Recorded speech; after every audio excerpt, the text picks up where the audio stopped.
You're tuned in to the only all-sports talk network in the Middle East, IsraelSportsRadio.com. DJ Venom, DJ Venom, DJ Venom, DJing parties throughout Israel, birthday parties, weddings, club events, bar mitzvahs, bat mitzvahs, and much more. You pick the type of music and DJ Venom will turn your event to the party of the year. Available Sunday through Thursday. Call 052-952-6506 or email djvenom1984@yahoo.com. That's 052-952-6506 or email djvenom1984@yahoo.com. Book your party today. That's DJ Venom. From the Amic 5 Studios in Jerusalem, Israel, our nation's capital, it's Louis Live! Now here hosts me and Raphael Geller. Good evening, everybody. Hope everyone's doing well in the Holy Land. It's our nation's capital. It's Louis Live, Tuesday edition. I want to thank everyone who was a part of yesterday's program. Joe Robbins and Bryn Jonathan Butler. That was Burnt Sugar Boxing Day. We have a great show today as well. Huge guest. At 5:30, we have Doug Gottlieb from ESPN. At 6 o'clock, we have Linda Hill from the And One Tour. And at 6:30, we have a couple surprise guests that you want to stay tuned for. But we're going to get started right now at 6 o'clock. 5 o'clock. Right now, we're going to get it started with some fabulous sports talk. Now, as you may have seen, you had to probably stay up pretty late here in Jerusalem to watch it. But Kentucky is your national champion. They defeat Kansas pretty easily. Joe Robbins had it by 15 points. It wasn't that big, but it was close to that. Kentucky, throughout the season show, really, they were the superior team. They have a lot of players that were not as good as Jarek Cousins or you would say a lot of players that Calipari had in the past were better. Marcus Camby was better. John Wall was better than probably any player on this team. But this team played cohesively a lot better than Calipari's previous teams. That's why this is Calipari's first title. Keep that in mind. He's taken 3 different teams to the Final Four. He took Memphis in 2008 when they lost to Kansas. So he gets revenge on Bill Self with the victory. And we're going to dial up our first guest right now. As you can hear the ringing in the background. And, of course, we have a new microphone. Hi, is this Clint Ari? Yes. How you doing? Hey, Ari Louis from Israel Sports Radio. How are you doing yourself? I'm doing great, man. I'm doing good, man. It's great to have you back on. We got so much great feedback from the first time you were on that we had to, of course, bring you on again. So let's get right to it. The top story: Kentucky, the national champions. What did you think of the whole Final Four? First thing that jumped out at me is I didn't notice a lot of really a Cinderella. I know 2 number seeds fell in the first round, but didn't really feel like a VCU this type of round. But give us your whole assessment of this year's March Madness tournament. Well, I thought it was great. I thought it was tremendous. Anthony Davis, 16 rebounds, 6 blocks last night. He really proved against Thomas Robinson, that he is a premier center in the college ranks. Hopefully, he can go on ahead and continue that in the pros as well. As far as the Final Four went, I feel like we had two great teams in there last night. I feel like Louisville versus Kentucky was a pretty good matchup. Very good showing right there by Louisville. Just to kind of hang it in there a little bit. I thought Kentucky was just going to go out there and flat blow them away. Also, when you look at Ohio State and Kansas, I don't understand how Kansas was able to actually come back time after time during the tournament. They almost came back and did it again last night. So I think that, Kansas, Thomas Robinson, Elijah, they did great. They did great during the tournament, and it was actually one of the best tournaments of all time. I just wonder where do we put Kentucky at right now with the talent that they have? Were they the type of, we had the Fab Five in Michigan. We had the UNLV running Rebels, and I think this team right here had enough athletes, enough stars to kind of almost mirror that a little bit. Hey, Clennery, it's Raphael. How you doing? Hey, Raph, how you doing, brother? I'm good. I just wanted to talk a little more about Davis. Despite shooting 1 for 10 in the game, he actually ended up winning the MVP of the Final Four, which is just ridiculous considering I think he had something like 6 points. He did have, I think, 16 rebounds, though, and like you said, he had a bunch of blocks. What kind of potential do you think he has going into the NBA? He's not necessarily a great scorer, but his defensive presence might be one of the best ever.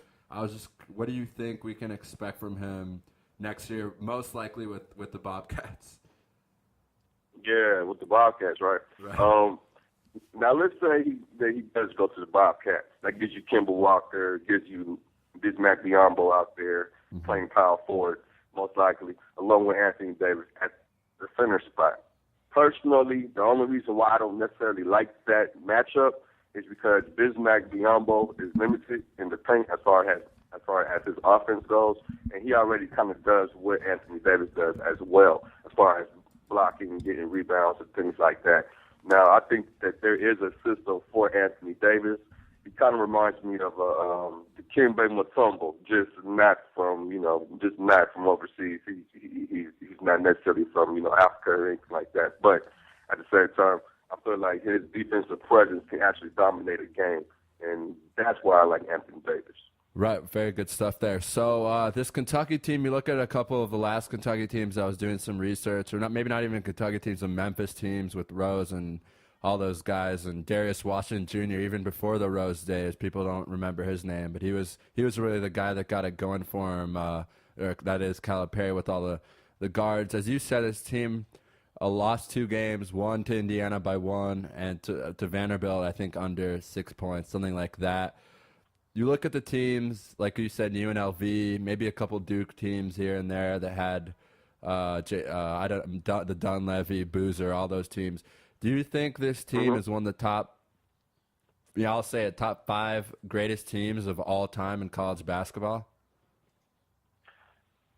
No, because they've only done it 1 year. I would have to say, now let's say they all came back for the next year or two. And like I said, we start throwing that in there. But I think the potential and the talent that they actually have could mirror that. Just not ready to put them up there in the top 5 because those other teams, they stuck around for a minute. You're talking about Duke. You're talking about even UNLV when they had Larry Johnson, which is one of my favorite teams of all time. They were there for, 2-3 years? Him and Anthony Davis and all those guys. So I feel like based on potential, yes.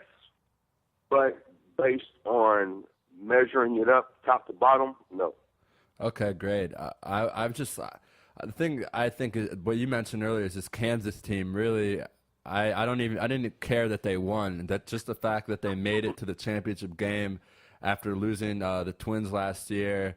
And they lost a great and Morningstar last year, who's like their 3-point shooter. They pretty much lost everything last year, and they just got a bunch of reserves.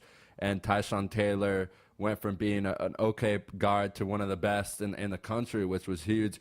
And then, of course, we can't forget Thomas Robinson. I just want to get your thoughts just on that. The story has been well advertised now in the States with his grandmother, grandfather, and mother all passing away within 3 weeks. Personally, I feel great watching this guy play. He's so humble, and he went from a reserve player to one of the best, if not best player, maybe best offensive player in the country this year. Just wanted to get your thoughts on what you think he could bring to an NBA team next year with everything that he's been through. Could you just tell us about that? Well, going through tragedies, either they're going to break you down or they're going to make you stronger. And I think that when you look at Robinson, I feel like this guy actually makes him stronger. Not only that, but I feel that Thomas Robinson is the best. This is just my opinion. I feel like he's the best big man in the NCAA right now. Regardless, I know we saw Anthony Davis 16 rebounds, 6 blocks, but Thomas Robinson has a good shot from the outside. He can actually hit some of those 15-footer shots and things like that. He's very good in the paint. He can get rebounds. He can get blocks as well. And I saw him setting a few picks. And with the picks that I saw him set, they were very solid, meaning that there was no fouls called. And that's kind of rare because a lot of times when the big man comes out there to the three-point line, they go out there and they set a pick. You're like, oh, no. What is he doing? The referee's going to call that. But he plays the game the right way. So I feel like this would definitely make him stronger. Okay, last thing about college. Sorry about that. Last thing about college basketball before we move on to some Major League Baseball that will be starting up later this week. This Kentucky team, Gilchrist is gone. Davis is obviously gone. Lamb and Miller are probably gone, or I think one of them's a senior. Marcus Teague, this is an interesting guy. His brother Jeff Teague actually plays for the Hawks. So we're going to talk about the Hawks a little bit later. I don't know. He's had a really bad start to the season, and then suddenly in the tournament he's really played well. Even at the end of the season, he played well. He was one of the top 10 recruits coming out of high school. Do you think he's gonna? I don't know. It's just a weird. He's kind of little. He's not that strong. He doesn't look like he's evolved or matured physically. Do you think he's gonna explore the NBA as well? I wouldn't want him to. I think another year in Kentucky for him would be great because of the fact that he has a lot more to show. He has a lot that he needs to actually polish up on the game. I feel like next year he comes back to Kentucky. Then I could see him actually, what's the word? I could see him leading the Kentucky Wildcats because they're going to need a leader. Right. and I think he could probably be that main focal point type guy because of the fact that he has so much talent on the team this year. Not only was he overlooked, you have to kind of match that, and he didn't necessarily match it. So I feel like one more year for Teague will do him a lot of credit. Right, and just last thing, there's been a lot of reports in the media the last couple of days, even last night, that Shabazz Muhammad, who's the number one recruit in the country, had 21 points, 9 rebounds in the McDonald's All-American game, was the best player by far, is in fact probably going to Kentucky. He's at least narrowed it down to Kentucky. So he could be the next Anthony Davis. This team could be stacked. They already have 2 McDonald's All-Americans without him. So if he comes, they'll have 2 McDonald's All-Americans and the best recruit in the country. So those 3 guys in Teague, we could be raising the banner again in Lexington. Yeah, and one thing about Shabazz, I love this guy, Shabazz Muhammad. The guy can flat out play. I don't know if you've seen any of his high school games. I know he goes to Bishop Gorman in Las Vegas. Right. And I actually lived out there for a few years, so that's probably another reason why I like him. Like I said earlier, UNLV, whatever. All right, he's in the running for UNLV this guy as well. Can play. Yeah, he can really play. All right, let's move to Major League Baseball, and you cover the southern portion of the United States, and this is some weird comments out of Yankee, at least right now, Yankee Alex Rodriguez. He praised the Miami Marlins and their stadium. Of course, A-Rod grew up in Miami, still has an off-season home down there, and it looked weird, some of his comments. He talked about that how much he liked the team, and everyone knew when he was a kid. He said he wanted to play for the Marlins. Do you read anything to that? Do you think potentially after his contract, the Yankees, he can come to the Marlins, or maybe there will be some midseason trade right. to Miami? What are your thoughts about all that? Actually, I saw that, and there's always that home feeling inside of anybody. Right. I mean, outside of maybe LeBron James, but there's always that home feeling that you do want to kind of go back and possibly play for your home team, especially right now. The Marlins, they got their game together as far as getting their fans inside of the ballpark. I mean, they got dolphins jumping out whenever people hit home runs. I think everybody don't like that. They got all type of. I mean, they got a club that stays almost at 3 a.m. there at the ballpark for after. I mean, you could throw after party hours and things like that, all type of stuff. But I feel like he's just giving it a conscious thought, it's his hometown. Sometimes the hometown gets that hometown discount, So I feel like it's something that he's happy to see, of course, because that's where he's from. But at the same time, he's a Yankee, and he's done great up there with that organization. He is he is a cornerstone of the Yankees right now. And, he's played in Seattle. He's played in Texas. So can he move? Is that possible? Yeah, he can move. Do I necessarily see it right now? I really don't. All right, so I like that analysis that it's true because I'm from Phoenix and I have a special warmth feeling towards Phoenix and thoughts about it. But I hear you. A-Rod's a Yankee. Probably at the end of the day will finish his career there. Of course, time will tell. But it'll be interesting if there's a heat, if A-Rod goes through a slump and the Yankee fans start chanting, go to the Marlins or something like that. It'd be pretty funny. Yeah. Now, you brought up LeBron James. Let's get into his injury with the ironic ring finger. We've already heard 100 jokes about that. But what is the seriousness of his injury and his potential lack of contribution to the Miami Heat if the injury is serious? Wow. I think if that injury is serious, of course it's going to bother him. But I feel like if he wants to be known as that type of player, as the type of player that has a real heart for the game, then he has to go out there and play with that ring finger messed up anyway. I've seen Kobe Bryant out there playing without a hand at times, and we've seen Michael Jordan go out there and be sick. So I really don't have too much of a what's the word? I don't have no real sympathy for LeBron James right now. As far as that, right? I'm serious. As far as that right there goes, I really don't have a lot of sympathy for LeBron. It's a ring finger, but like I said, Kobe goes out there with no hand, whole entire hand wrapped up in his cast, and he goes out there and he performs. So go out there and do it, make it happen, LeBron. Because right now, I was looking, and the other day, his assist totals was just terrible. I've never seen LeBron. Was it like 2 assists, or he had no assists in the game, or something? He fell short against Boston, and that right there kind of opened up my eyes a little bit.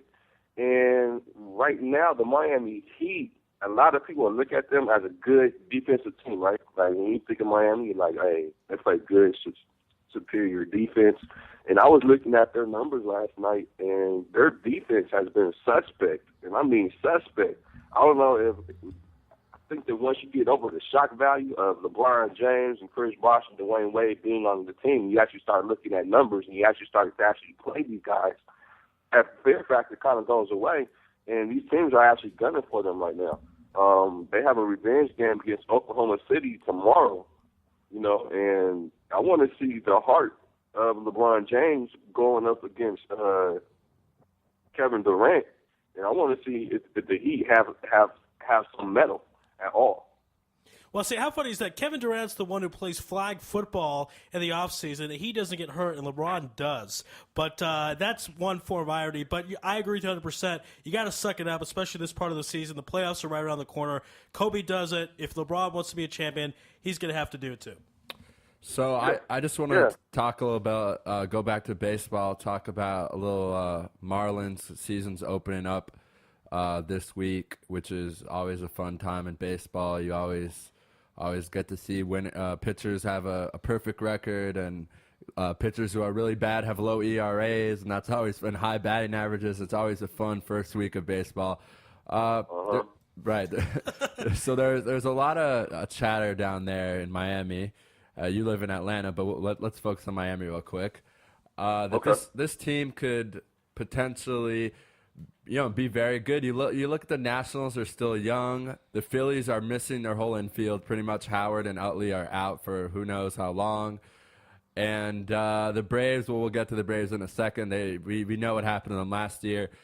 Could this Marlins team be very special? And do you think they're missing a player who could maybe add some more offense or more pitching? What do you think this team is missing? Just give us a preview of what we can expect from the Marlins this upcoming week, not even the season.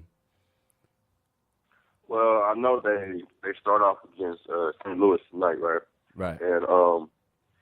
And I think that with the energy for the first week, especially for it being at home with the crowd and with the energy and all that, I think that's going to actually drive them a lot.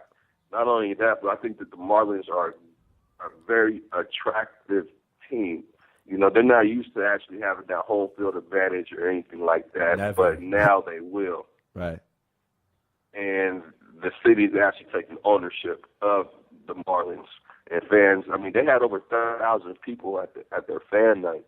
So I think for the first couple of weeks, maybe the first month, I feel like anything that they do, especially at home inside of that ballpark, is going to actually be what's the word? It's going to go to the second power because of that. I like the fact that they brought in Mark Burley and they brought in closer Heath Bell. Right. I like that as well. Carlos Zambrano, I think, will be a very good X factor. We all know that he can have some mental issues, and he can skip out from time to time, be emotional, he could blow up.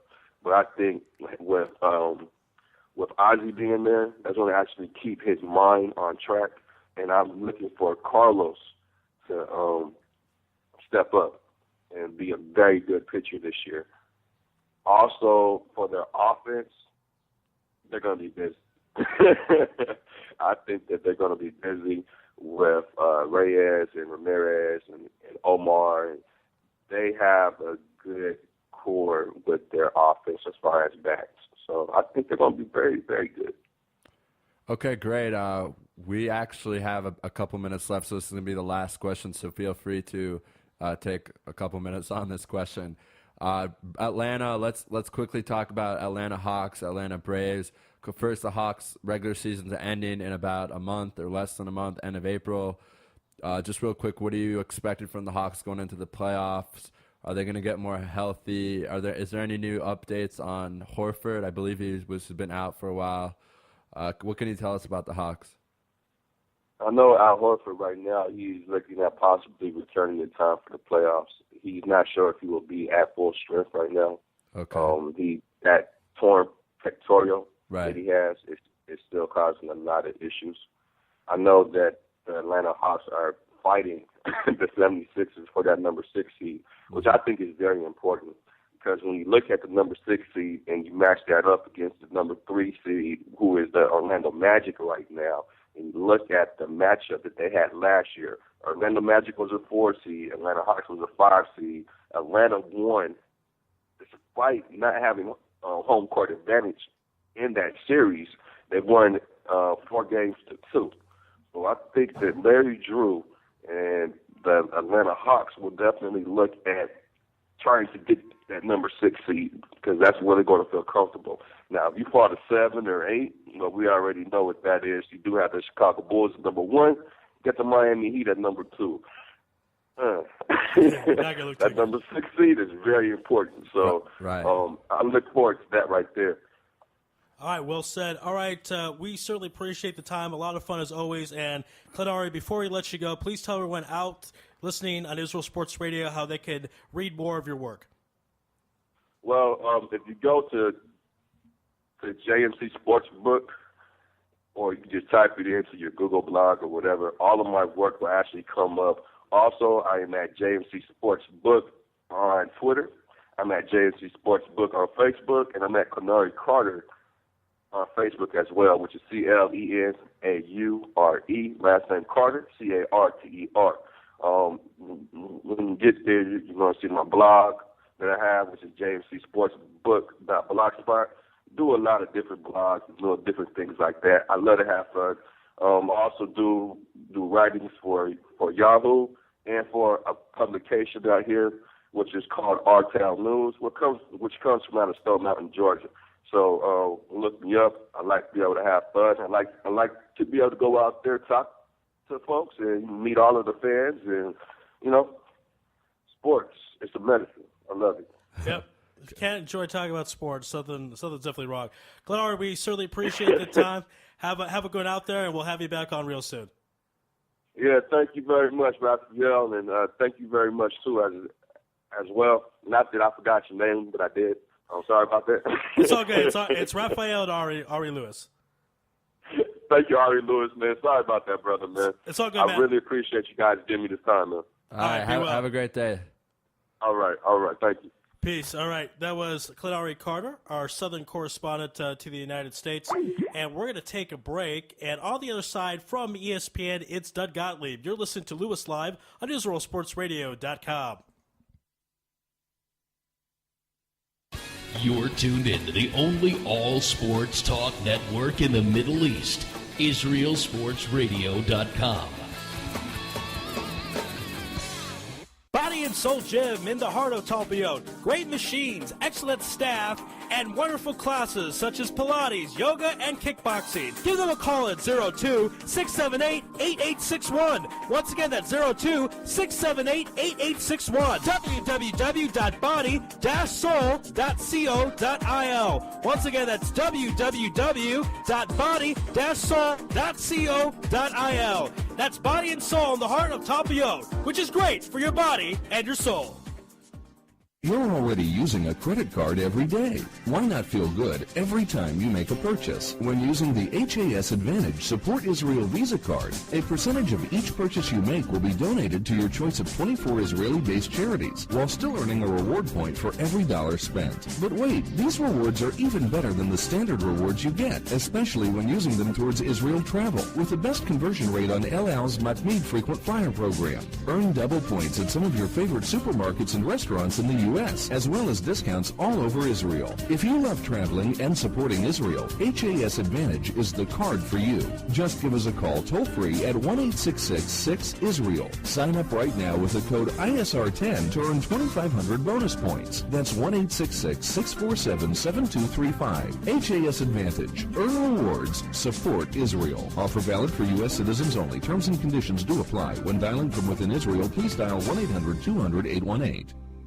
Israel Sports Dynamics specializes in football consulting, equipment, uniforms, and more. Great brands such as Nike, Russell Athletics, Shutt Sports Products, and many more. Just one call away. With over 30 years coaching experience with university and professional athletes, Terry Hill, owner of ISD, can advise you for all your sports needs. Call 054-581-3248. That's 054-581-3248, or visit our website at www.isdisrael.com. If that's not easy enough, click on the ISD banner on the Israel Sports Radio website and be part of the game. Are you tired of paying for expensive gym memberships that you don't use? Are you frustrated by not seeing results? It's time for the X1. Israel Gym Systems is proud to launch the X1 suspension and bodyweight training system. Lose weight, build muscle, improve balance, coordination, and flexibility. With your purchase of the X1, you'll receive a free membership to IsraelGym.com and access to our archives of videos and exercise plans. Sign up today at www.israelgym.com and get ready for the new you. Israel Gym X1.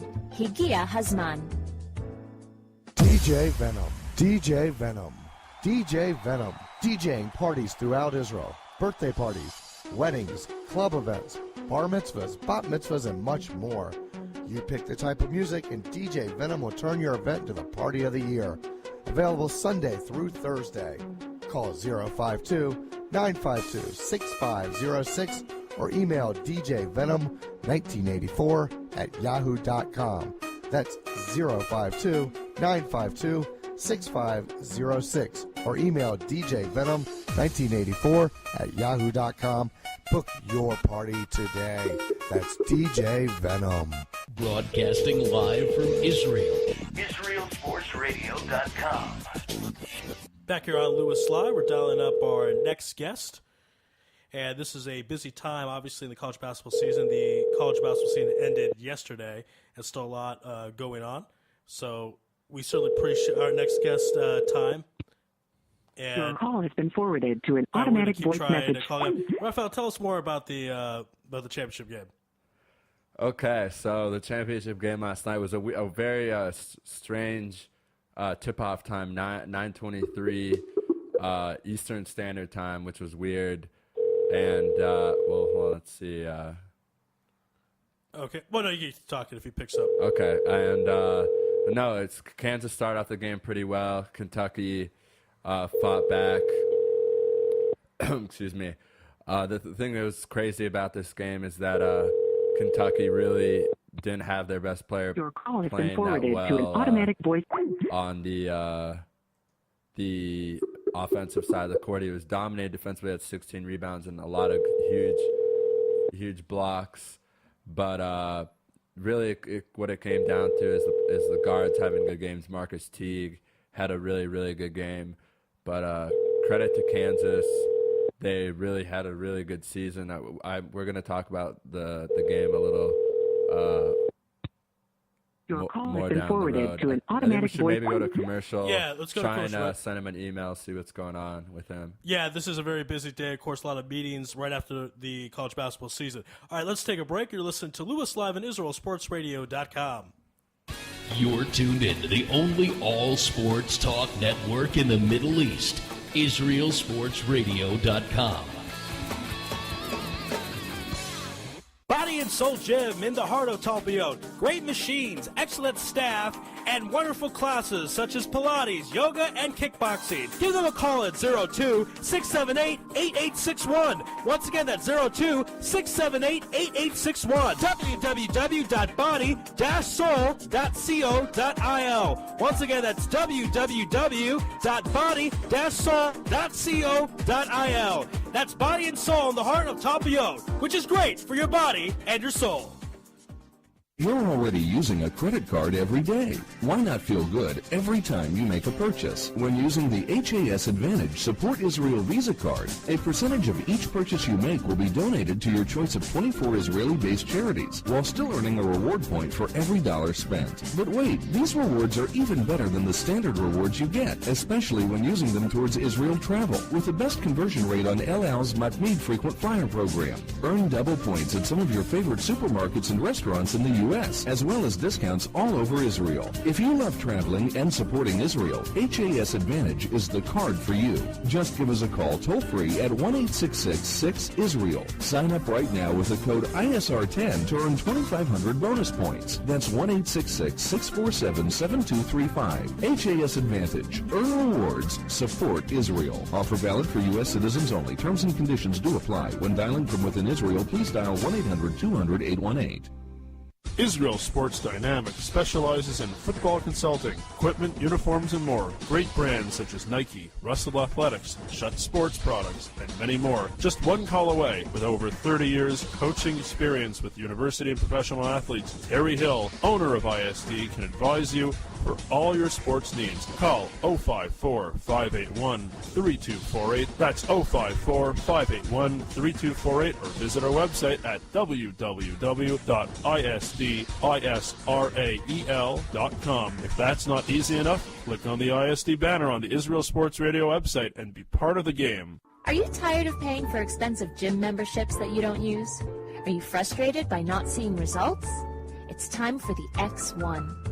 Israel Gym Systems is proud to launch the X1 suspension and bodyweight training system. Lose weight, build muscle, improve balance, coordination, and flexibility. With your purchase of the X1, you'll receive a free membership to IsraelGym.com and access to our archives of videos and exercise plans.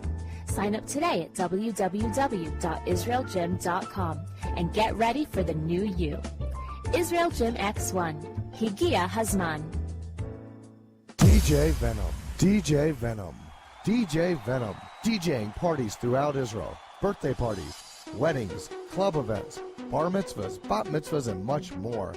You pick the type of music and DJ Venom will turn your event into the party of the year. Available Sunday through Thursday. Call 052-952-6506 or email djvenom1984@yahoo.com. That's 052-952-6506 or email djvenom1984@yahoo.com. Book your party today. That's DJ Venom. Broadcasting live from Israel. IsraelSportsRadio.com. Back here on Louis Live, still trying to get in touch with ESPN's Doug Gottlieb, but in the meantime, we're going to discuss the title game last night between the Kentucky Wildcats and the Kansas Jayhawks. You know, Raphael, I was thinking about this. Both these teams are the winningest teams in college basketball history, not in to overall titles. That's still UCLA with, of course, the Wizard of Westwood back in the 70s days of Bill Walton, Kareem Abdul-Jabbar. But in overall games, two most winningest programs, and Kentucky gets the win. I'll talk about that from the historical perspective. Not every day do you get a title game with two traditional teams like Kentucky and Kansas. No, absolutely, you're right. I mean, if you look at if Ohio State would have won, it still would have been a big deal. But it's very rare when you get something like Kentucky, Kansas. Kentucky hasn't really been as good as. I mean, they've been good late, but they had before Calipari came, they had a few years of problems at NIT, and they really struggled for a while. A lot of people that was under Coach Billy Gillespie, who came from A&M, and now you kind of got in trouble with drinking and. Who knows what he's doing now? There was just an article about him that talked about his. I guess he's coming back, or we'll see. But it's very true. Kansas fans and the Kansas program has so much tradition. It's great coaching in the years. Larry Brown was there. Fogg. I mean, so many now. Bill Self. All those guys have won a championship. Larry Brown, of course, is a legendary coach. Who knows? Bill Self. Probably will be too. He's been in plenty of Elite Eights now, 2 championship games, maybe even 2 championship games, one championship game, of course, against Calipari. I kind of like to talk about that, the whole issue and aspect of Calipari and Coach Self. Rivals now. One apiece. You've got one apiece. Very well could play against each other next year. Who knows? That Memphis game really. Memphis should have won. If you watch the tape, they outplayed him the whole game. Kansas just got lucky at the end, made a good shot. Sorry for all Jayhawks fans out there who think that you outplayed them because you didn't. And I don't know. I'd like also to talk a little bit about Calipari. I really don't understand all the negative hatred towards him by fans all across the country. Well, Ari Russell has his reasons. You know what though, Ari? He doesn't hate him. He actually, in my opinion, does not say he hates him. I look at it this way. This guy's been around a lot of great programs. You look at it at UMass. I mean, UMass, like he made UMass relevant. University of Massachusetts relevant in sports. Of course, everyone knows him now because Victor Cruz went there, the New York Giants, great receiver. Right. But besides that, where is UMass? Like no one knows what UMass is. It's in the Atlantic 10. And he made that school huge, and he got Marcus Camby to come there, who was like All-American in high school, I believe. And, I just think it's time to leave him alone. You look at coaches who have been banned from coaching for stuff they've done. Calipari has yet to be banned. He's really yet to get in trouble. Wait, Rafi, you say, he hasn't gotten in trouble? Well, yes, if you actually do your research, fans out there, when you got in trouble at UMass, when the program got in trouble at UMass, it was not him who got in trouble. It was Marcus Camby for taking money from a donor, not Calipari. So people need to lay off Calipari. I mean, it's his players who are doing this, but you think this doesn't happen at your program, North Carolina fans, or Louisville fans, or you think that no one's paying those guys a little money, or IU fans even? There was very, very, very well known when Mike Davis was there that guys were getting money. I mean, listen, cut the guy some slack. He's a great coach, an even better recruiter. And most people are just jealous and wish they had those guys. Let me ask any sportsman out there this question. Would you honestly not wish you could go to a game on a Saturday afternoon, look out on the court and go, wow, I have Anthony Davis, Marcus Teague, Terrence Jones on my side. Come on. If any program would want those guys, just because he gets them doesn't mean you got to hate on him. He's a cheat. Everyone's a cheat. That's where I'll agree with Ari. This is my rant. This is my Ari Russell rant. If you're listening out there, Ari.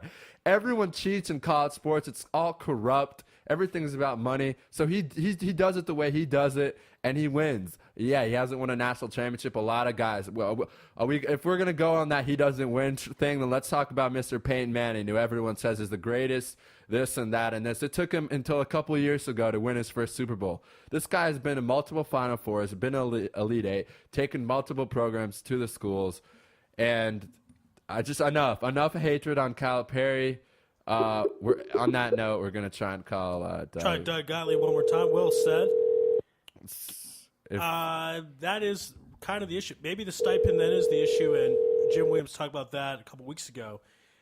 These athletes make so much money for their schools, and Charlie Ward, as Jim mentioned, $73 million himself when he was at Florida State, winning a Heisman Trophy and a title there. Your call has been forwarded to an automatic voice message. Now, let's try Doug one more time, and if we can't get him, we'll have to have him on another episode of Louis Live.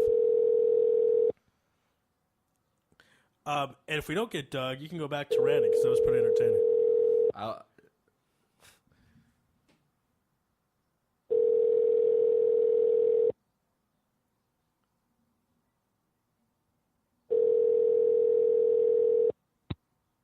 Your call has been forwarded to an automatic voice message system. Okay. We're just double checking to make sure we have the correct phone number. I believe we do, but we will double check that. Okay, so Calipari wins his first title. It'd be interesting because there's a huge separation between one title and two titles. Calhoun has a couple of titles. He has 3, but Jim Boeheim only has 1. Coach K, of course. Right, Boeheim. People say he's one of the greatest coaches. Well, he's only won 1. He's only won 1. Calhoun just won a second one a few years back. Bobby Knight has 3. Coach K has 4. Coach K has 4. I mean, yeah. Well, even let's look at a guy like Thad Matta from Ohio State. He doesn't have 1. I mean, it's not easy to win. Let's think about this. College sports are competing against, in the NCAA tournament, you're competing against 64 teams, essentially. Not really, because you're only playing the teams that you're playing. But technically, all those teams are trying to win, and all those teams have talent. There's not one team that gets to that 64 round. I don't want to say it doesn't deserve to be there, but is a talented team, has a player who is probably conference player of the year in their conference, or defensive player of the year on the all first team. Every team there, even from Norfolk State to Wisconsin, Milwaukee, to every school. And so it's way harder to win a national championship than, let's say, it is in Major League Baseball or the NBA, when after the Lakers, or normal year, the Lakers, Spurs, Heat recently, I guess, Pistons for a while. After those first, 6 teams, those teams have 0 chance of winning. It is absolutely not like that in college basketball. And to win a championship is very difficult. And some coaches have won championships who probably didn't deserve to win championships, you could say, or maybe not as big of names as other guys. Not recently, but it's happened in the years. And so, just congrats, Calipari. I'm not a hater. I'm really not a hater. I've always liked his coaching. Look at all the guards he's had: Darius Washington Jr., John Wall, Derrick Rose, Tyreek Evans. Like, come on. You just got to love what he does with the guys. I mean, if you just sit there and talk about, this and that, he's such a bad coach.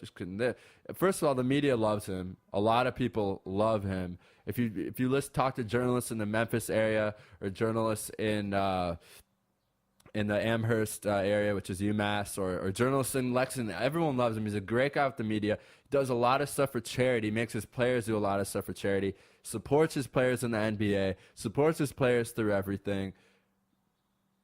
That's it. That's all I'm going to say about that. Well, we had on about a month ago, I think, the assistant for Lute Olson when they won their title, and he mentioned that. Who's also not only that, but the assistant for Calipari as well. Assistant Calipari, and he mentioned that it's not always the best team that wins the national championship. No.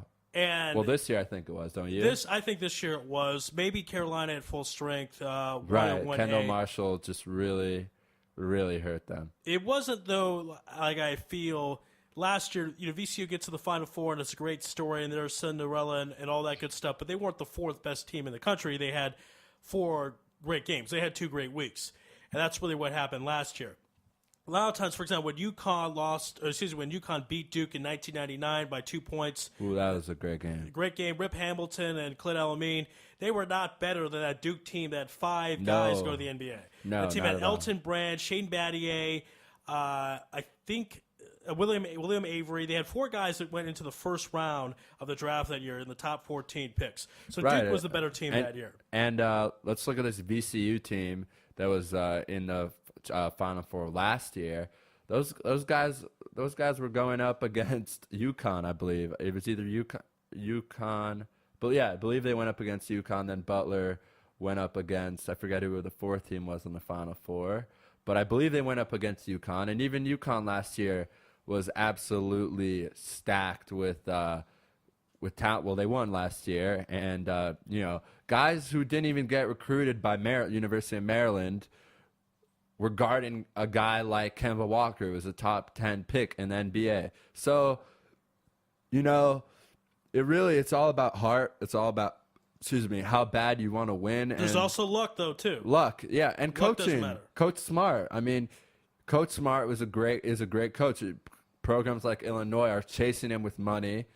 And but no, just funny to think about. A guy who did not get recruited to Maryland was the one who had the job of guarding Kemba Walker that day. It's just the way things work sometimes. It's just funny. I don't know, but we're checking The Final Four last year, by the way. No, not USC. It was Kentucky. No. Oh yeah, you're right. Absolutely, Kentucky. Interesting. Of course. Kentucky, who by the way lost everyone from that team except a couple. Well, they had Terrence Jones and Miller, I guess, but they lost. I forgot about that. I forgot Kentucky made the Final Four last year. A surprise. That was an off year for Calipari. Right. They Brandon Knight. I forgot his name. Was their point guard, I believe. Yep, he was their point guard, and they actually lost to UConn by 1 point. So they played a better game against UConn than Butler did. I don't know, Ari, do you remember that championship game of UConn and Butler? I try to forget about it. It was 53-40 something. It was zero offense, really boring. And it was weird because that Butler team was stacked with talent, and it was just crazy to see those guys not be able to score more on both sides. But, Kentucky, that's weird. Kentucky 53-41. So Butler showed up to a title game and only scored 41 points. Butler, by the way, Shelvin Mack only had 3 points. Right? Butler versus VCU was the other bracket. So you had was a 12 seed or a 13 seed? It was an 8 seed. No, 11 seed. Excuse me. Southwest was 11 with VCU. Butler 8. And the Southeast, Butler was an 8. So you had 8 and 11 on one side. That's why the term was so weird last year. You really had two Cinderellas going to the Final Four. And even though Butler made it to the title game the year before, and then a 4-3 on the other side. So no one would convince me that Butler was the second best team in the country last year, and VCU was the fourth. But they got lucky. They had 2 good weeks, 4 great games, and they got into the Final Four, and Butler got into the title game and lost to Connecticut. Didn't really show up against the title game, but had a good year all the way around. And we had the privilege of interviewing Coach Stevens, the coach of the Butler team, for that title run last year and the year before. Right. Now, another thing, too, again, it's not always the best team. There's luck, guard play, momentum, who's playing great at the end of the year. Sometimes when the teams struggle at the beginning of the year, they figure out a way to put it together. But, again, we just can't beat this enough that it's not always the best team that wins the title game. But in any case, this year I think it was them or North Carolina were the two best teams clearly this year. I had Carolina winning the whole thing. Now, one thing we want to mention also while we're sticking on college basketball, Israel Sports Radio had a contest, and you actually did a lot better than you might think. Who did? You did, Raphael. I did. Yes. Okay. We're going to look up the standings right now. But I was shocked. Basically, our poll, our contest is top-heavy. The later rounds give more points. If you have the winner of the title game, yeah, you get 25 points, is what I was told. 25 points. Yeah, so that could be very helpful for a guy like me. Yeah. So, and it was. And it was great. We're going to have a funny tale to this story in a moment once we load up the top tier. But I was shocked when I looked at this today and realized where the placements went. Don't worry. I know you're all concerned about me. I was about 10th or 12th. I didn't really go that far. Raphael, who I've been teasing a lot for about a month. Teasing me since. Making fun of you being for last place. Ooh. You got to 5th. Okay. Not bad. I will now announce on the radio that I was in last place for the whole tournament. He asked me not to mention it because he said it was a little embarrassing. But now he could say it with confidence, be free, and express yourself to say that you were last place and now you were 5th. End up being 5th and not too far out of 4, 2 points behind 4th place, and 9 points behind 3rd place. Ariel Gershman, who is Andy Gershman's son, was 3rd place. Andy was 4th because they both had Kentucky. Is Jean This is who we're trying to John find out. Jakes. This is not John Jakes. It's not John Jakes. It is not. Then who is this mystery John man? 3 is a mystery man. John 3, if who you're are listening you? out there, please contact us at IsraelSportsRadio.com. Nobody knows who he is. Nope. We asked around. We asked Jasmine. We asked Andy. What? We don't know who it is. You don't know who it is. It's not a friend of yours. We try. I mean, if you could click on it, we could try to figure out who it is. John, baby, come on. You got to contact us as part of the deal. Don't make me be a man against my word. Players, this is crazy. Maybe it's who could this be? The guy has to know me or know you because we advertised this on our Facebooks the night before we put up this poll. Right, we put this. We did it. We didn't really put it on Twitter too much or outside any of the forces. We kept it within the family. So the guy knows who I am or knows who you are and should contact us to claim his prize, which is the interview on the show. Now, to get the Ari Bluestein, by the way, was 9th place. He was 3rd place for most of the year. This is crazy. All the people who were in the top kind of fell. Z-Fish was number 1 before the Final Four weekend. I thought Z-Fish was going to take it. Now, a lot of people had Carolina. That really was their doom. Ari Bluestein had Carolina, for example. So I didn't do that bad in the end. If I believe it's worth 25 points, to give you some perspective on it, if Carolina won, Ari Bluestein would have been about 109 or so, and you would have not been 112. So it kind of jumps everybody. So that Carolina's injury was really the key. And the complete standings, there were 14 people in total, and I was 12th. We don't know who Feelings Anonymous was. They had Michigan State winning the whole thing. And J-Man, who's Jonah, who is that? He's Andy's son. I think he's 11 or 12. He had Duke and had a bad break. Not bad. But you see here the finals, at the top all had Kentucky. Right. The first 5 all had Kentucky. Someone had Michigan State, and a lot of people had Carolina. That's a risky pick. Louisville was very risky. Could have worked out for I got to say, if you've been listening to me for the last 2 months, Kentucky's been my team since February. I stuck with them. They came through for me. They didn't even play well last night, and they still won. So yeah, that's true. I wish I would have done a little better on the bracket before and not taking stuff like Montana over Wisconsin. But it was good. It was a great bracket. We all had fun, I think. Well, but it's not over until we find out who this guy is. Right. John 3, baby, come on. Yeah, I don't. Admit who you are. Unmask yourself. Come to the ball and reveal who you are. And he had Kansas, too. Wow. He had Kansas in the finals. What was his score? He had 67-59, so he had 8-point difference. No, wait. That was the score. Oh, no, I'm sorry. Was that 76? the score? He had 76-68, which is an 8-point difference. 1 second. We need to check something creepy here. Did you guys have the same score? That'd be a little weird. Let's see. 74-68, very close. But, wow, okay. He had an 8-point difference, which wasn't it? And it was an 8-point difference, wasn't it? Not. What did we just said? Oh, we'll double check this again. And actually, I want to analyze John's picks before we go to commercial break. This will be kind of fun. John 3, again, admit who you are. It was a weaker bracket. Okay, so he had an 8-point deficit. And it was 8 points. So he didn't have the score right, but he had 8 points right. He had 8 points. Okay, so he had Baylor there.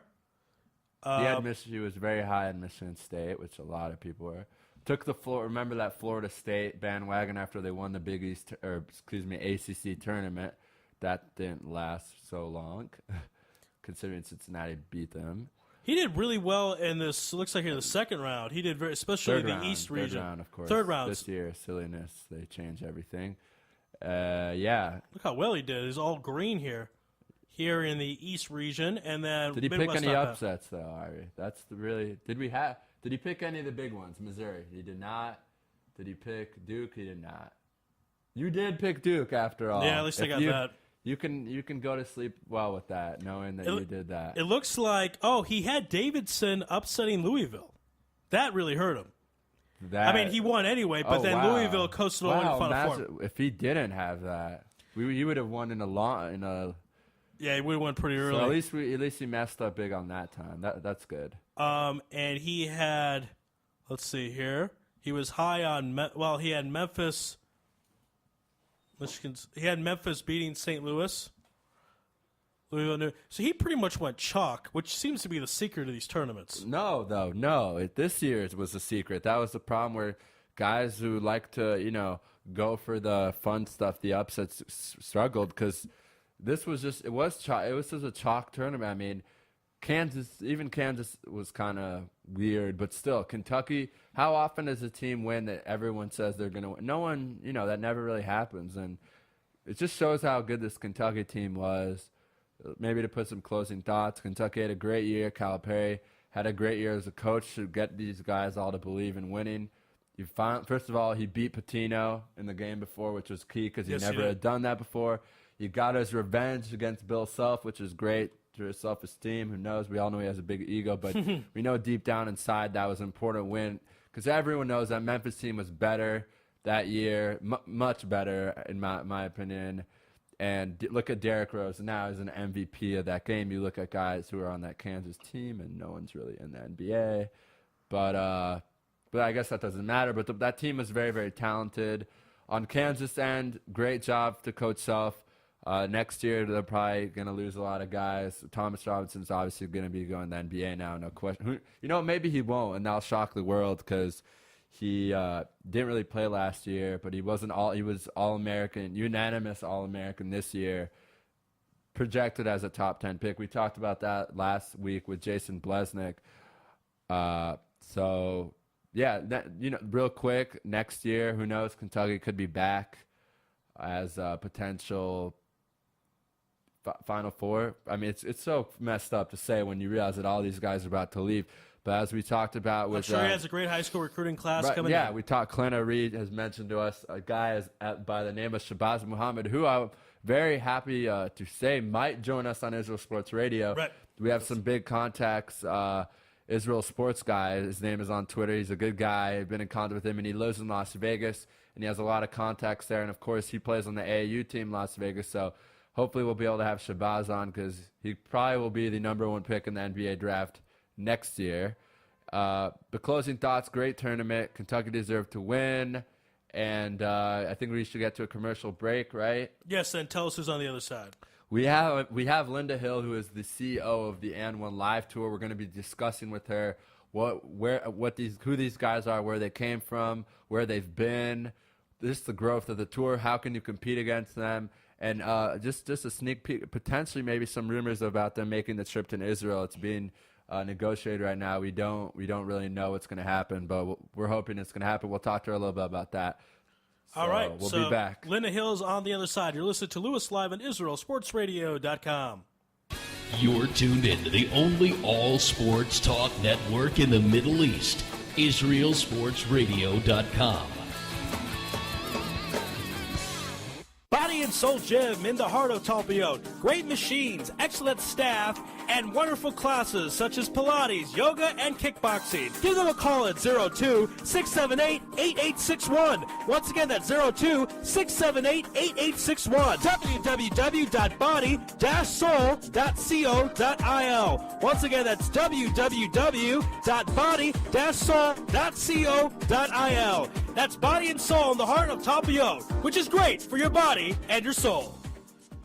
You're already using a credit card every day. Why not feel good every time you make a purchase? When using the HAS Advantage Support Israel Visa card, a percentage of each purchase you make will be donated to your choice of 24 Israeli-based charities, while still earning a reward point for every dollar spent. But wait, these rewards are even better than the standard rewards you get, especially when using them towards Israel travel, with the best conversion rate on El Al's Matmeed Frequent Flyer program. Earn double points at some of your favorite supermarkets and restaurants in the U.S., as well as discounts all over Israel. If you love traveling and supporting Israel, HAS Advantage is the card for you. Just give us a call toll-free at 1-866-6-ISRAEL. Sign up right now with the code ISR10 to earn 2,500 bonus points. That's 1-866-647-7235. HAS Advantage. Earn rewards. Support Israel. Offer valid for U.S. citizens only. Terms and conditions do apply. When dialing from within Israel, please dial 1-800-200-818.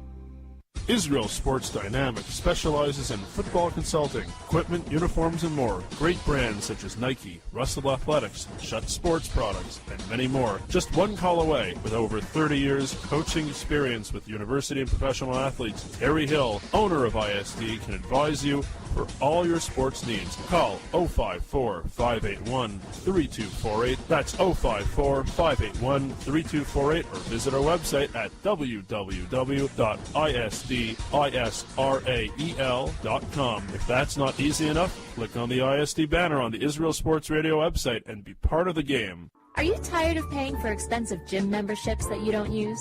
Are you frustrated by not seeing results? It's time for the X1. Israel Gym Systems is proud to launch the X1 suspension and bodyweight training system. Lose weight, build muscle, improve balance, coordination, and flexibility. With your purchase of the X1, you'll receive a free membership to IsraelGym.com and access to our archives of videos and exercise plans. Sign up today at www.israelgym.com and get ready for the new you. Israel Gym X1. Higia Hazman. DJ. Well done, guys. Great show. Back here on Louis Live, dialing up our next guest. As you can hear the raining in the background, and we may have some good news in about 15 minutes, but we're going to dial up our guest right now from the N1 Tour. Hello. Hi, is this Linda? This is Linda. Hi, Linda. This is Ari Louis with Israel Sports Radio. You're live on Louis Live. How you doing out there? I can hardly hear you. You're breaking up. Can you hear me now, Linda? Yeah, I hear you. Okay, great.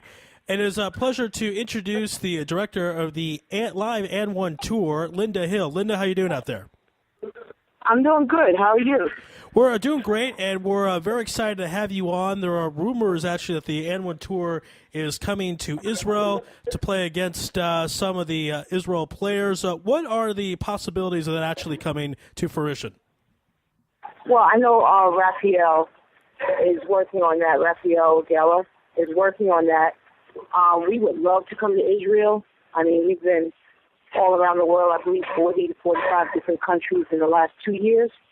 So it would be a plus if we can come to Israel. So we're trying to make it happen. We're working on September, October dates. So, you know, we're enthused about it. We just, you know, hopefully we can close this deal and we can be out there. We want to show this form of basketball entertainment to the communities in Israel.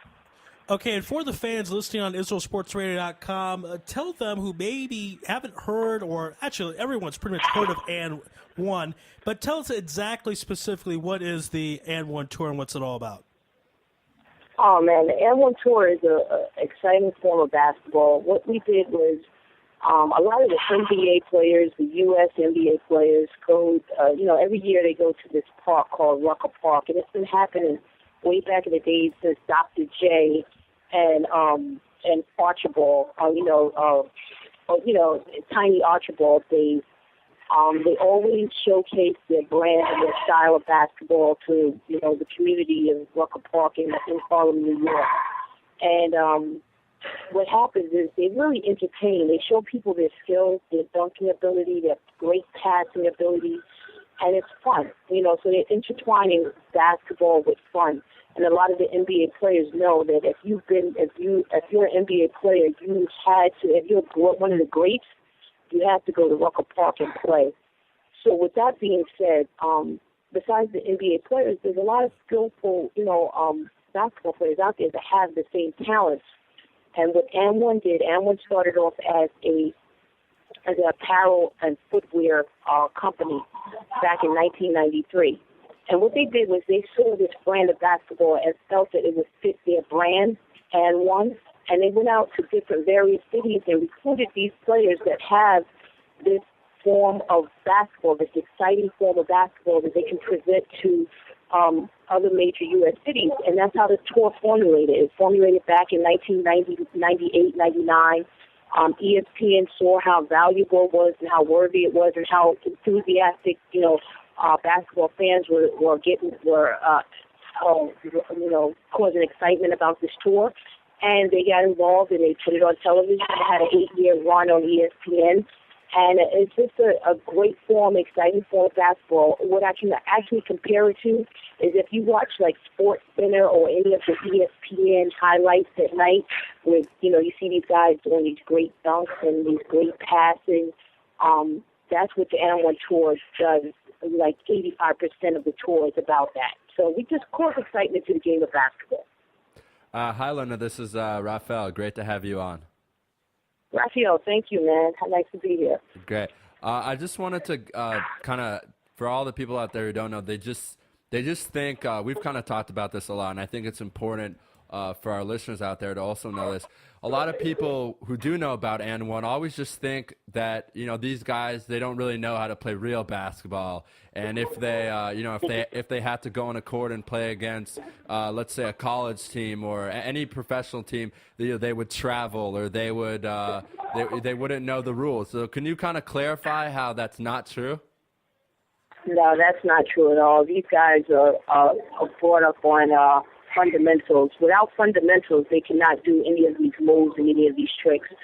A lot of the NBA players work out with my guys because my guys have 50-inch verticals, and they kind of work out with them to make sure that they keep on the level. So they know the game of basketball. They just bring flair to it. Just for instance, 2 years ago we went to Angola, Africa. The NBA team went 6 months prior to us going.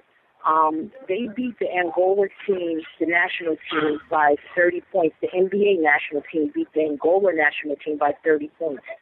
We beat the Angola national team and beat the Angola national team by 32 points. So we do know basketball. We just like to add our little flair of entertainment into it to just cause excitement and cause a little bit of uniqueness. So, we play a lot of professional basketball teams in the NBBL and at the NBA Developmental League and the ABA, which is a professional league here. And our record, stands for itself. I think we lost maybe one game in the last 5 years to these professional teams. So we do play on a professional level. I mean, we're very much a run and gun team, so it's hard to keep up with us because we're so quick. We might not have the height of a 7-footer on our team. I think the tallest we have is 6'7", 6'8", but we're so quick it's hard to keep up with us because that's all we do is run and gun. Great. So the thing also I think a lot of our listeners would like to know is every time you guys have your games, you always come with a special MC. And for our listeners out there who don't really know much about that or don't really understand why there's someone with a microphone talking while they're playing, could you explain that a little to our listeners? Yeah, our mic guy is the cause the excitement. He gets the crowd into it. It's energetic. It's just involving the crowd, because when you hear the oohs and the ahs, and the mic, our MC, our mic guy makes those oohs and the ahs feel like, oh my gosh, it's incredible. And all he is really on the floor with the guys, and he's giving you a play-by-play action on the floor. And it makes it so exciting because you're waiting and anticipating what the players are going to do next. The players are jumping off of his energy, and the crowd jumps off of the MC's energy. So it works all in hand, and it just makes the whole event so exciting. It takes it to that next level of excitement without MC. Okay, and another very big thing that Ann one emphasizes, which is a lot of people don't know much about, is the whole aspect of community and helping out as much as they can wherever you guys go. That's something that's very important too. I know yourself and of course the players, and that's what kind of people you add to the tour. So can you tell us what kind of community work you've done in the past, especially probably in Africa would be the most interesting to hear. Yeah, what we do is, every community, every country, every city they face a lot of issues. And we try to address whatever issues that particular country or that particular city or community faces. In Africa, we all know it's HIV. It's on the uprise, and we try to go in and express to the kids, to be careful, to have interest in sports. Excel in sports if you want to excel in anything in life. So we go in and we do meet and greets with the kids. We also give back because give back in terms of doing basketball clinics.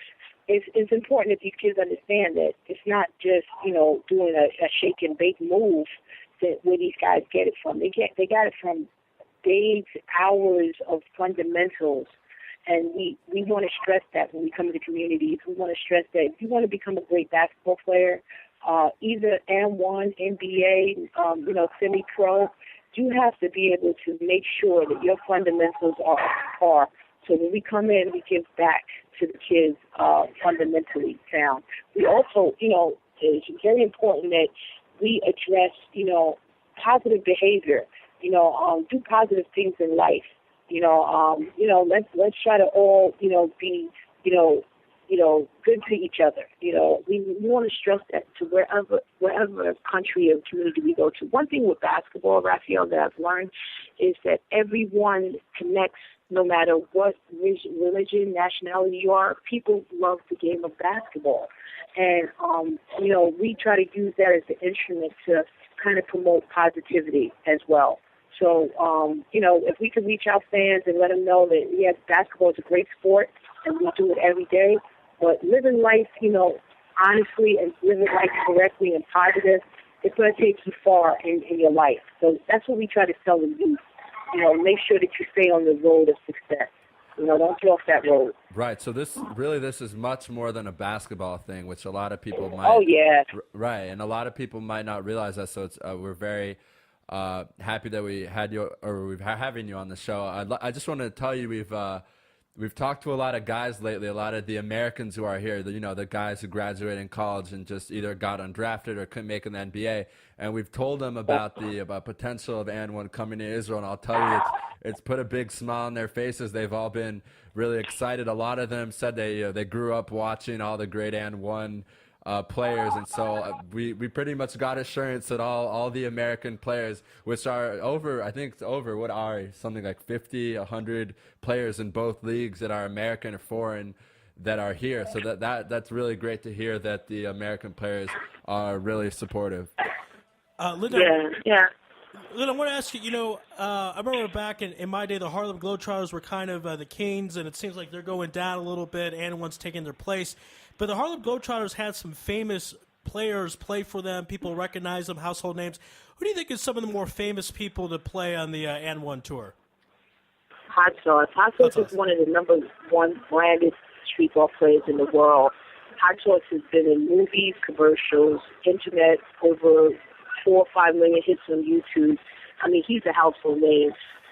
A lot of places where we go, I'll be honest with you, if you look at 50%, probably about 40 to 50% of the NBA players, people will know Hot Sauce before they know those NBA players.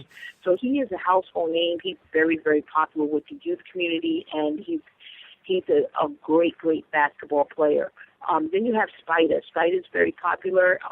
He made the team back in 05, 06, I believe, and he struggled to get on. He's like the Spider is a 5'8" guard, but he has the jumping ability of a 7-footer. Just to let you know, I would say 3 months ago, we played a game in the U.S. It was a exhibition game against N1, and he dumped over a 7'1" guy. He did a windmill over a 7'1" guy, and we have it on film. So it's like, those are the exciting games. And you have 50. 50's been around. He's been a godfather of this for a long time. He's been around since the beginning of N1. Then you have Pharmacist. Pharmacist is like the recreation of Hot Sauce, that he came along in later years of N1. I think he came along in 2006, 2007. And then we have the newcomers. We have like Worm. We have this guy Just Fly. I mean, we have guys that right now is like the extreme. I say they are very extreme N1. And what I mean by extreme is like these guys jump over cars. They jump over people. I mean, they're always trying to do the next hottest dunk out, and they showcase their dunks to a whole different level. So those are my newcomers. I have my newcomers coming in. So it's a little bit of the old M1 with the new generation, and it's an incredible, incredible combination. I'll be honest with you, it's an incredible combination. So yeah, you have the old names with the new names, and it's like I said, it's going to be incredible. Well, we certainly are looking forward to it coming to Israel. Hopefully that will all work itself out. It'll be exciting stuff. Linda, we certainly appreciate the time from the N1 tour, and we'll have to do it again real soon. And also, I just want you to know we do have, I always have to plug this, we do have like our retail aspect of it, our footwear aspect of it, and one. And one is out in the Israel community. We have a distributor out there, Peleg. I think he's our distributor in Israel, and he's doing a fantastic job of pushing the retail out there, pushing the apparel, pushing the footwear. So, get the N1 gear and make sure you gear up for the tour that will be coming hopefully very soon to Israel. All right, that'll be great stuff. Thanks for coming on, Linda. You're welcome, Raphael. And me and you will talk soon, okay? All right, sounds good. All right, speak to you later. Thank you, guys. All right, be well, Linda. That was Linda Hill, the president of the N1 Tour, and hopefully we'll be getting out to Israel real soon. Let's try Doug again. We're going to try Doug. He wrote us and let us know that he was busy, but that you should have. Here, can you bring up the number? Yes, I can get you the number. Okay, great. The number. Yeah, don't yell it on the air. Yeah, I'm not going to yell it on the air. we Sorry don't about that. For live radio. We don't want to upset Doug. No, but that wouldn't be not. Good. But sometimes things like this happen, and he told us he was busy. Again, we mentioned that it's the day after the championship game. He works for ESPN, so they're probably having their post meetings. We're going to try him now. He, again, might not be available. Hopefully he will be. We're about to find out right now. So you hear the reading in the background here. And if he doesn't pick up, we'll try him a few more times. I want to get him on. Me too. Of course, we want to thank Linda Hill for coming on, the president of the N1 Tour. Hello. Hi, is this Doug? Is he? Hi, Doug. This is Ari Louis with IsraelSportsRadio.com. How you doing out there? Very good. It's great to have you on. We're very excited. People in Israel have been looking forward to this for a few days. We've been promoting this a lot. Let's talk the championship game, Kentucky and Kansas. Kentucky wins, and Calipari gets his first title. Your assessment of the game, Final Four MVP, didn't have such a big scoring night, but what was your overall assessment of the Final Four? Well, and I know having lived in Israel, you get a chance to watch some college basketball, and Kentucky's been a dominant team all year, and how they won last night is really indicative of how they've dominated all season. In that, Davis is their best player. He's very young, so he's still learning as an offensive player. And when he scores, it's just kind of icing on top of the cake. Whereas what he really does is he dominates the game with his defense and shot blocking and his range, rebounding, and even his passing at the offensive end. Good passer, good ball handler. He was a 6'3" guard who sprouted up late in his high school career and became, this dominant weapon inside. And I thought Kansas got a little sped up, played a little too fast, missed a lot of easy shots. A lot of that was because of Kentucky's length and effort defensively. And then Kentucky kind of took their foot off the gas and played, I thought, a little too close to the vest in the second half. And Kansas made a game of it, got it to within 5, could never make the free throws or the plays down the stretch. And every time they got a crease or an angle, it seemed like Kentucky came up with a big shot block here or there. And, in the tournament in which you start with 68 teams and anybody can beat anybody, who everyone deemed the best team ends up winning the thing. It should be pointed out, I thought Syracuse, North Carolina, if they had their full allotment of players, Syracuse didn't have their center, Carolina didn't have their point guard in the NCAA tournament, I think that would have been, those are the 3 best teams still. But still, Kentucky, start to finish the season, they were dominant and rightfully the champions. Okay, hi, Doug. You're on right now with Raphael. Again, we want to thank you for coming on. We know it's probably a busy day in the college basketball world, especially a lot of coaches are probably going to get fired today. A lot of coaches might get hired today. So, again, we appreciate you coming on. Well, no problem. Most of the coaching deals, firings have already happened. No problem. So it's, I think, it's a really competitive season. And, interestingly enough, the winningest program of all time in terms of overall wins their 8th title. I just wanted to ask you a little, going back to the tournament real quick. This Kansas team lost a lot of guys last year. They lost the Twins, of course, the NBA draft. I believe they went number 10 and 11 right after each other. Thomas Robinson comes from being a kind of a reserve to this guy who's a superstar. He gets his story exposed because of everything that happened to him and his family, which was really tragic. But do you think this might be? Do you think let's look at this NCAA tournament? Do you think that Bill Self is the coach of the tournament? Yeah, I mean, I think what he did over the entire body of work of the season is great. I mean, these are essentially backups from last year. And last year's team had more talent. Last year's team was a 1 seed, lost in the Elite Eight. This year's team gets all the way to the championship game. I thought he did a magnificent coaching job. Look, John Calipari did a really good coaching job. Those guys play together. They play hard. They share the ball at both ends. But, you know, I mean, Self was coach of the year nationally, and I think that's the right decision. It's really remarkable how, you know, most people knew Thomas Robinson was going to be a stud when he got an opportunity. Jeff Withey, their center, his improvement. Tyshawn Taylor didn't play great last night, but he's really improved. Elijah Johnson's really improved. Their team collectively, cohesively has gotten better throughout the year. And their ability to win so many close games, a lot of that it's a testament to coaching. Right, and this Kentucky team also lost a couple guys last year. Brandon Knight's on the Pistons this year. I just kind of wanted to get your thought on this. This has been something that's been in my head a lot. Marcus Teague had kind of a down year at the start of the year. Maybe not a down year, but didn't play that well. Had a lot of turnovers, but really picked up his game towards the end of the season. And really in the NCAA tournament, I believe he had a game with 24 points and 9 assists. I wanted to get your thoughts. Do you think that he's ready for the NBA now? Have you heard anything about him leaving? We know the other guys are definitely gone. But do you think he might come back and lead this? I don't know if the other guys are definitely gone. Okay. Kid Gilchrist said he wasn't leaving, but they all say that early on. Right. Most people believe Anthony Davis leaves because that's smart. Yeah. Terrence Jones, who knows? His stock has fallen this year, but I don't think it's that he's been worse. I think people have done a better job of evaluating him. Mm-hmm. Teague right now would probably go into late first. It's a bad point guard draft, right? As compared to other years. I'm not a huge. It's really hard. I mean, look, he's playing with a loaded team.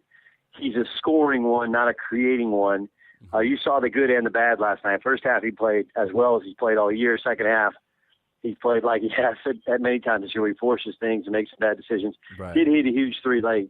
So yeah, I mean, there's talk of it, and I mean, I guess if you know his brother's obviously a pro. Mm-hmm. You don't go to Kentucky unless you want to be a pro.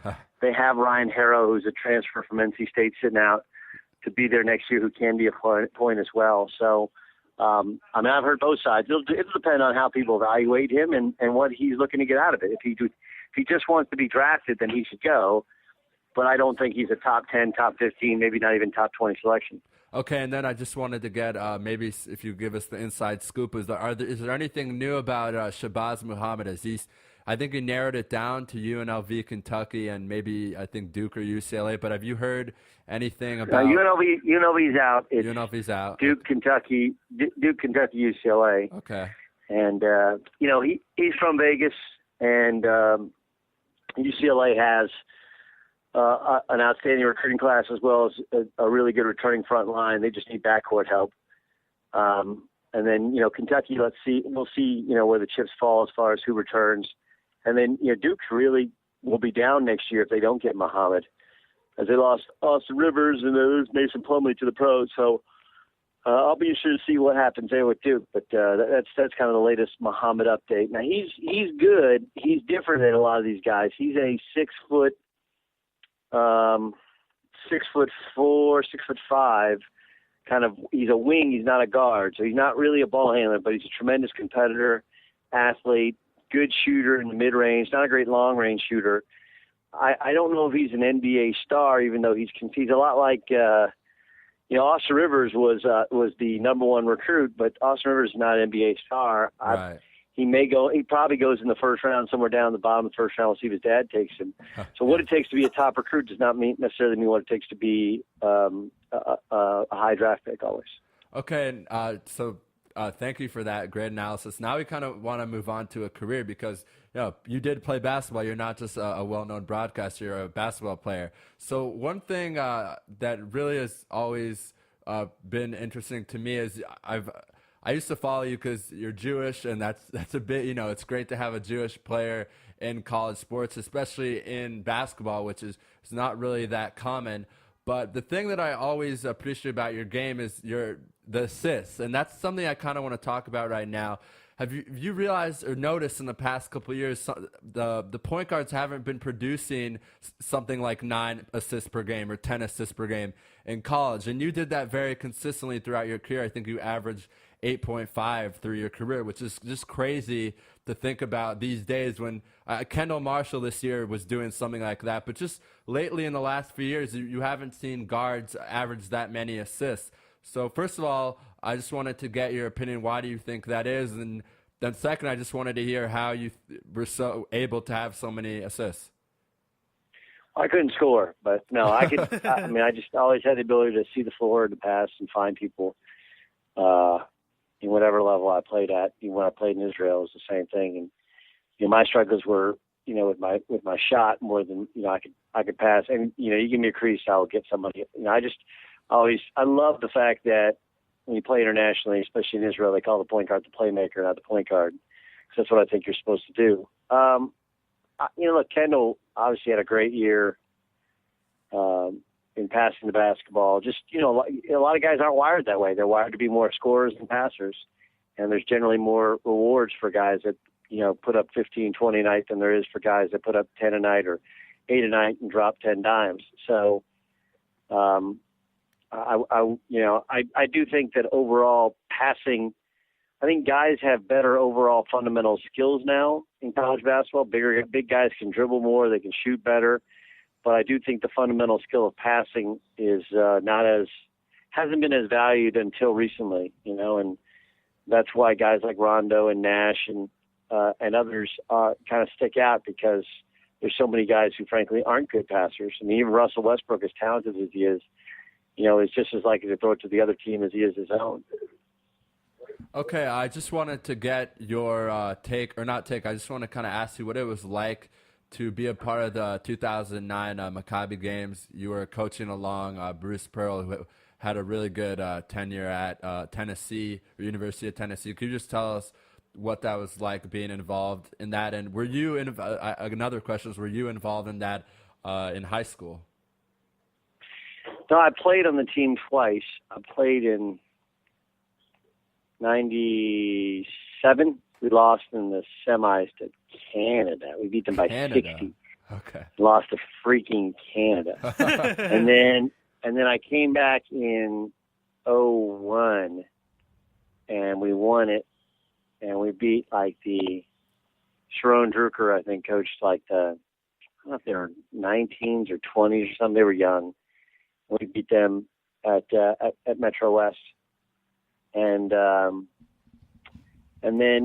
for Bruce, Bruce he was great, man. He wanted my experience, and I taught those guys about kind of the international game and the differences in the rules, and how that tournament is, how it's weird. You play so many non-competitive games early on, and then all of a sudden you get to the medals, and it's super, super, super competitive, and how you have to kind of. You want to tour the country and you want to have a good time, but you also want to lock in, because nothing sucks worse than flying home, 14 hours and not having won a tournament where you feel like you're the best team. So it was fun. Bruce is an amazing guy, amazing kids. And I don't know if you follow a kid named Zach Rosen, who's had an incredible year at Penn. Pennsylvania. Yeah. And he's got a chance to get drafted. If he doesn't, he may end up playing in Israel, playing in the homeland sometime soon. He's outstanding. Okay. And speaking of playing in the homeland, of course, you played with Maccabi Renana in 2001, 2002. We had Jordan Farmer on the program about a week ago, and the national team could use a coach, Doug. I know you're a little busy with your work on ESPN broadcast and everything. Dude, they want to call. I'll come back anytime. All right. Anytime. Anytime. I'll bring Jordan back or whatever. Jordan's my boy. He's an LA guy too, but I know David Blatt did a great job. They've always had a good group. I'd love to be involved at any level.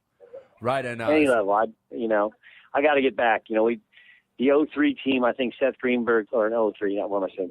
13 team is going to be coached by Seth Greenberg of Virginia Tech, I believe. So he wants me to go too.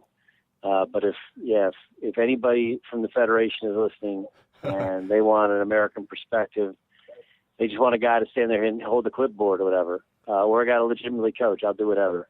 Just ask. Right, and we actually, this is interesting you mentioned this. We had Brad Greenberg on from well, I'm sure you know Brad Greenberg is, but for our listeners out there, he's really done everything. He was an assistant in the NBA. He was the GM of the 76ers. He was at, I believe, Radford, and so he pretty much has done everything. And he was also talking about how he would love to come to Israel and be a coach.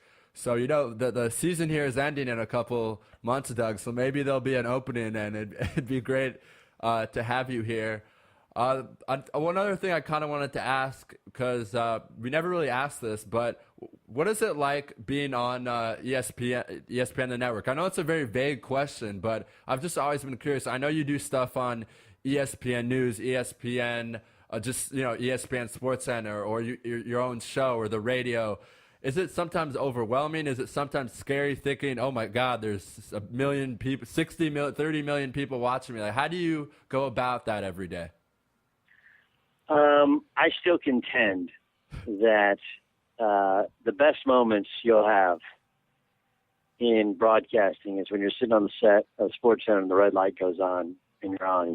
It's a very cool feeling, because there's not a sports fan alive who doesn't dream of somehow being up here and being a part of it. And it's important to remember that, because, when you're a part of it, it does become a job, and it does become something you have to do, and you get kind of caught up in the grind. But it's a blast. We basically have a campus that's a lot like a college campus, and we have, any from radio to print to .com to, we have our own legal department. We have, intramural leagues. We have a daycare center. We have everything. So it really is kind of a big business and a big campus. On the other hand, when you're on camera, everybody's watching you. You just kind of got to focus on the moment. So it's pretty cool. And like my best moment of this year was Carolina Duke. Austin Rivers hit the three-pointer to win the game, and boom, we're on SportsCenter, and I'm sitting there with Stuart Scott and Scott Van Pelt like I'm one of the guys. It's a very it's a special feeling to be part of, have a job that literally anyone would kill for. Okay, so I gotta ask, college basketball season is over.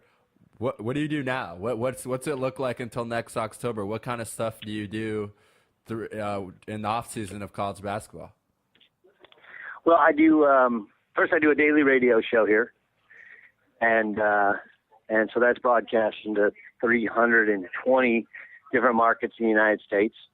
And you can listen to ESPNradio.com anywhere overseas. I do the NBA draft. I'll do the pre-draft camp in Chicago. I write for ESPN.com, NBA draft columns, college basketball columns. I'll do the draft mostly on radio, something or other on TV as well. And then, over the summer, it's my radio show. We have other TV shows on a daily basis that I'll fill in on, I'll pop in on. And I'm a dad. I got 3 kids. My wife has a bottle of champagne we pop open at the end of every college basketball season, because it is a grind. But when it's done, it's done. And I also got to break out the sticks and relearn how to play golf. Plus, I still hoop. Got some hoop to play here at lunchtime on the East Coast. We got a brand new gym. Get a little lather, get a sweat going. So I got plenty of stuff to occupy my time. But I don't just most college basketball guys just work in the college basketball season, because I have a radio show and do other TV shows. My job never kind of stops. So this radio show, just for our listeners out there, it's not just college basketball. You're saying it's No. Oh, okay, great. No. Okay, very cool. So pretty much also what you're saying is you are always working. You're a working guy. You love all sports, and you work all year. Yeah. But if B'nai Hasharon, I don't even know how they do it this year. That's funny, because Maccabi Ra'anana, which you played for, they are now B'nai Hasharon. I'll be completely honest with you, they are having a horrible year. So I'm telling you, the possibilities. Doors open, Doug. The doors open. They're dude, it's always been my dream. I butted heads with Drucker. I like him a lot. He's a bright guy. He used to call me the professor because he thought I questioned him too much. And I was like, look, man, I just, I love thinking of myself as a coach. Oh, Coach Gottlieb, you want the coach? Let's go, coach. So that's a good impression. That is. He just got hired as the coach of Hapoel Jerusalem, Yerushalayim. And so Doug, it sounds like you're up to date on your Israeli basketball knowledge. Dude, once you take the boy out of Israel, you don't take Israel out of the boy. So, okay. My wife. So we didn't have kids when we lived there, but we remained close with Mate Melissa, who I played with, and I was next door to Adrian Peterson, who came over and filled in for Corey Carr. And Corey Carr's still playing, right? Right. He's playing. He's playing like where? Ashdod or somewhere? Where's he playing? No, he's playing in the second league. The number one team on the second league, who actually has a lot of. They have Curtis Kelly from Kansas State, but he's playing on Hapoel Tel Aviv. Like, they're really not rivals of Maccabi Tel Aviv, but. No, I know Hapoel. Yeah. Right. So he's still owned by the Russian guy. Yeah. Yeah. I think, you know what? If I was Maccabi, or if I was Brad Shorten, I'd hire you right now. You'd be hired on the spot. That's funny. I'd love to do it. I've thoroughly enjoyed my time there, and I will come back anytime someone wants to come back. Needs a guy to come back, or even for a clinic, whatever. I got to take my kids there. So when we were there, we didn't have any kids, and it's just such a great place to raise a family and have Judaism as part of your life. So we think of it fondly. We look back at pictures, and my kids know where it is on a map, and they're into it. So it's really neat. Doug, one last thing before I let you go. We had Corey Carr in studio about a year ago, and he was one of the Corey Carr! Yeah. Sorry, anyway. Corey Carr was great. He was in studio for 2 hours, a lot of fun. And he is not a very tall guy, I'm sure as you remember, but just so thick and wide and muscular. One of the first professional athletes I met in person. I was like, oh, my goodness. Do you ever stop when you see these athletes play in person? Because people watching on TV, I don't think they realize just how big these guys are. Oh, well, that's the thing about, like last night I was sitting with some guys, we're watching the games here, and watching somebody told me, is the lane line smaller? I was like, no, the guys are just, these players are just bigger. And when you get, I encourage people, if you come stateside, go, don't just go to an NBA game, go try and sit down close and see how big the dudes are. Like, the court's actually too small for some of these, and they're incredible athletes with how they cover, different space. And one of the neat things about being here is, so many people come through here and do interviews, whatever, and I think we get a better sense for just how big these men are. I mean, there's, just again, incredible human beings with their size and their wingspan and their athleticism. So yeah, it is, and it's funny because my wife actually, we've gone to different places, and I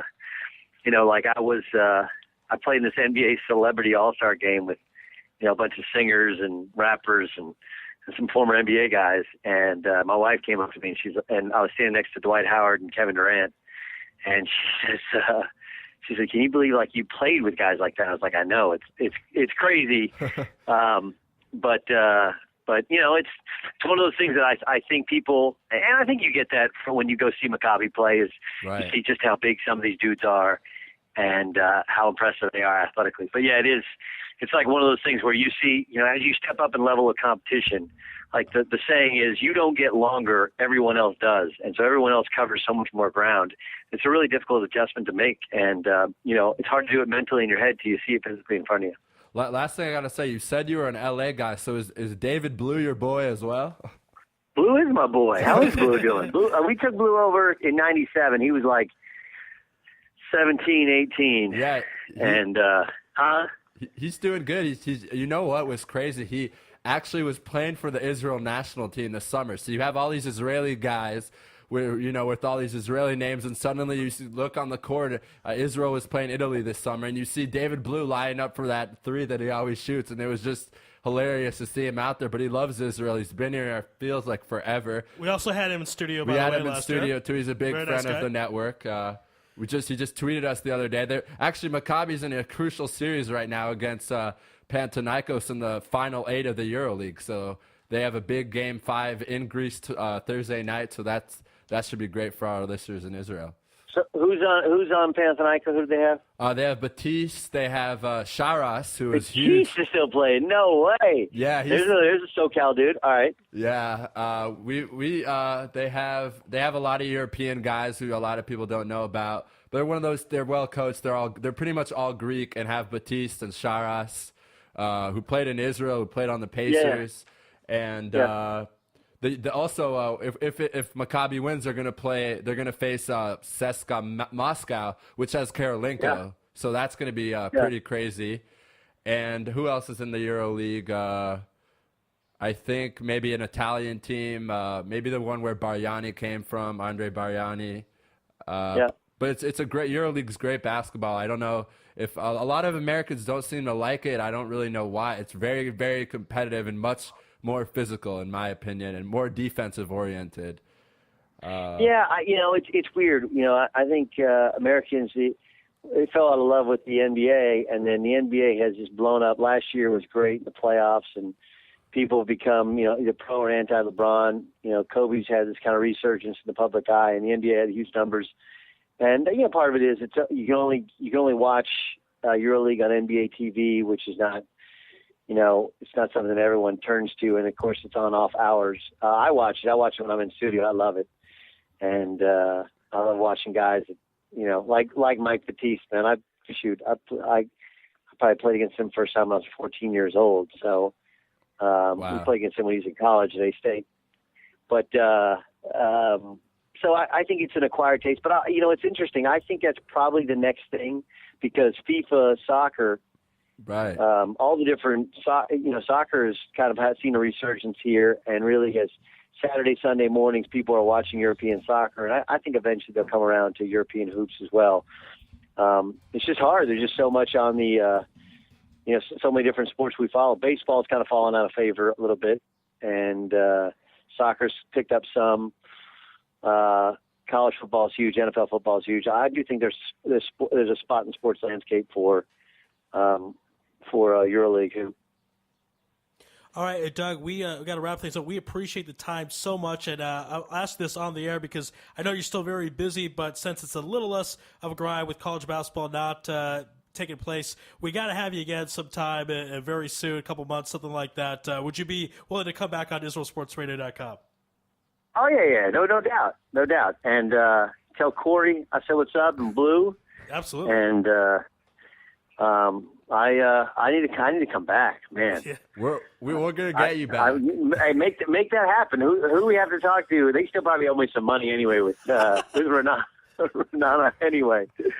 So you're probably as right. long as I don't have to be in the Army, I'm back. I'll be there. Okay.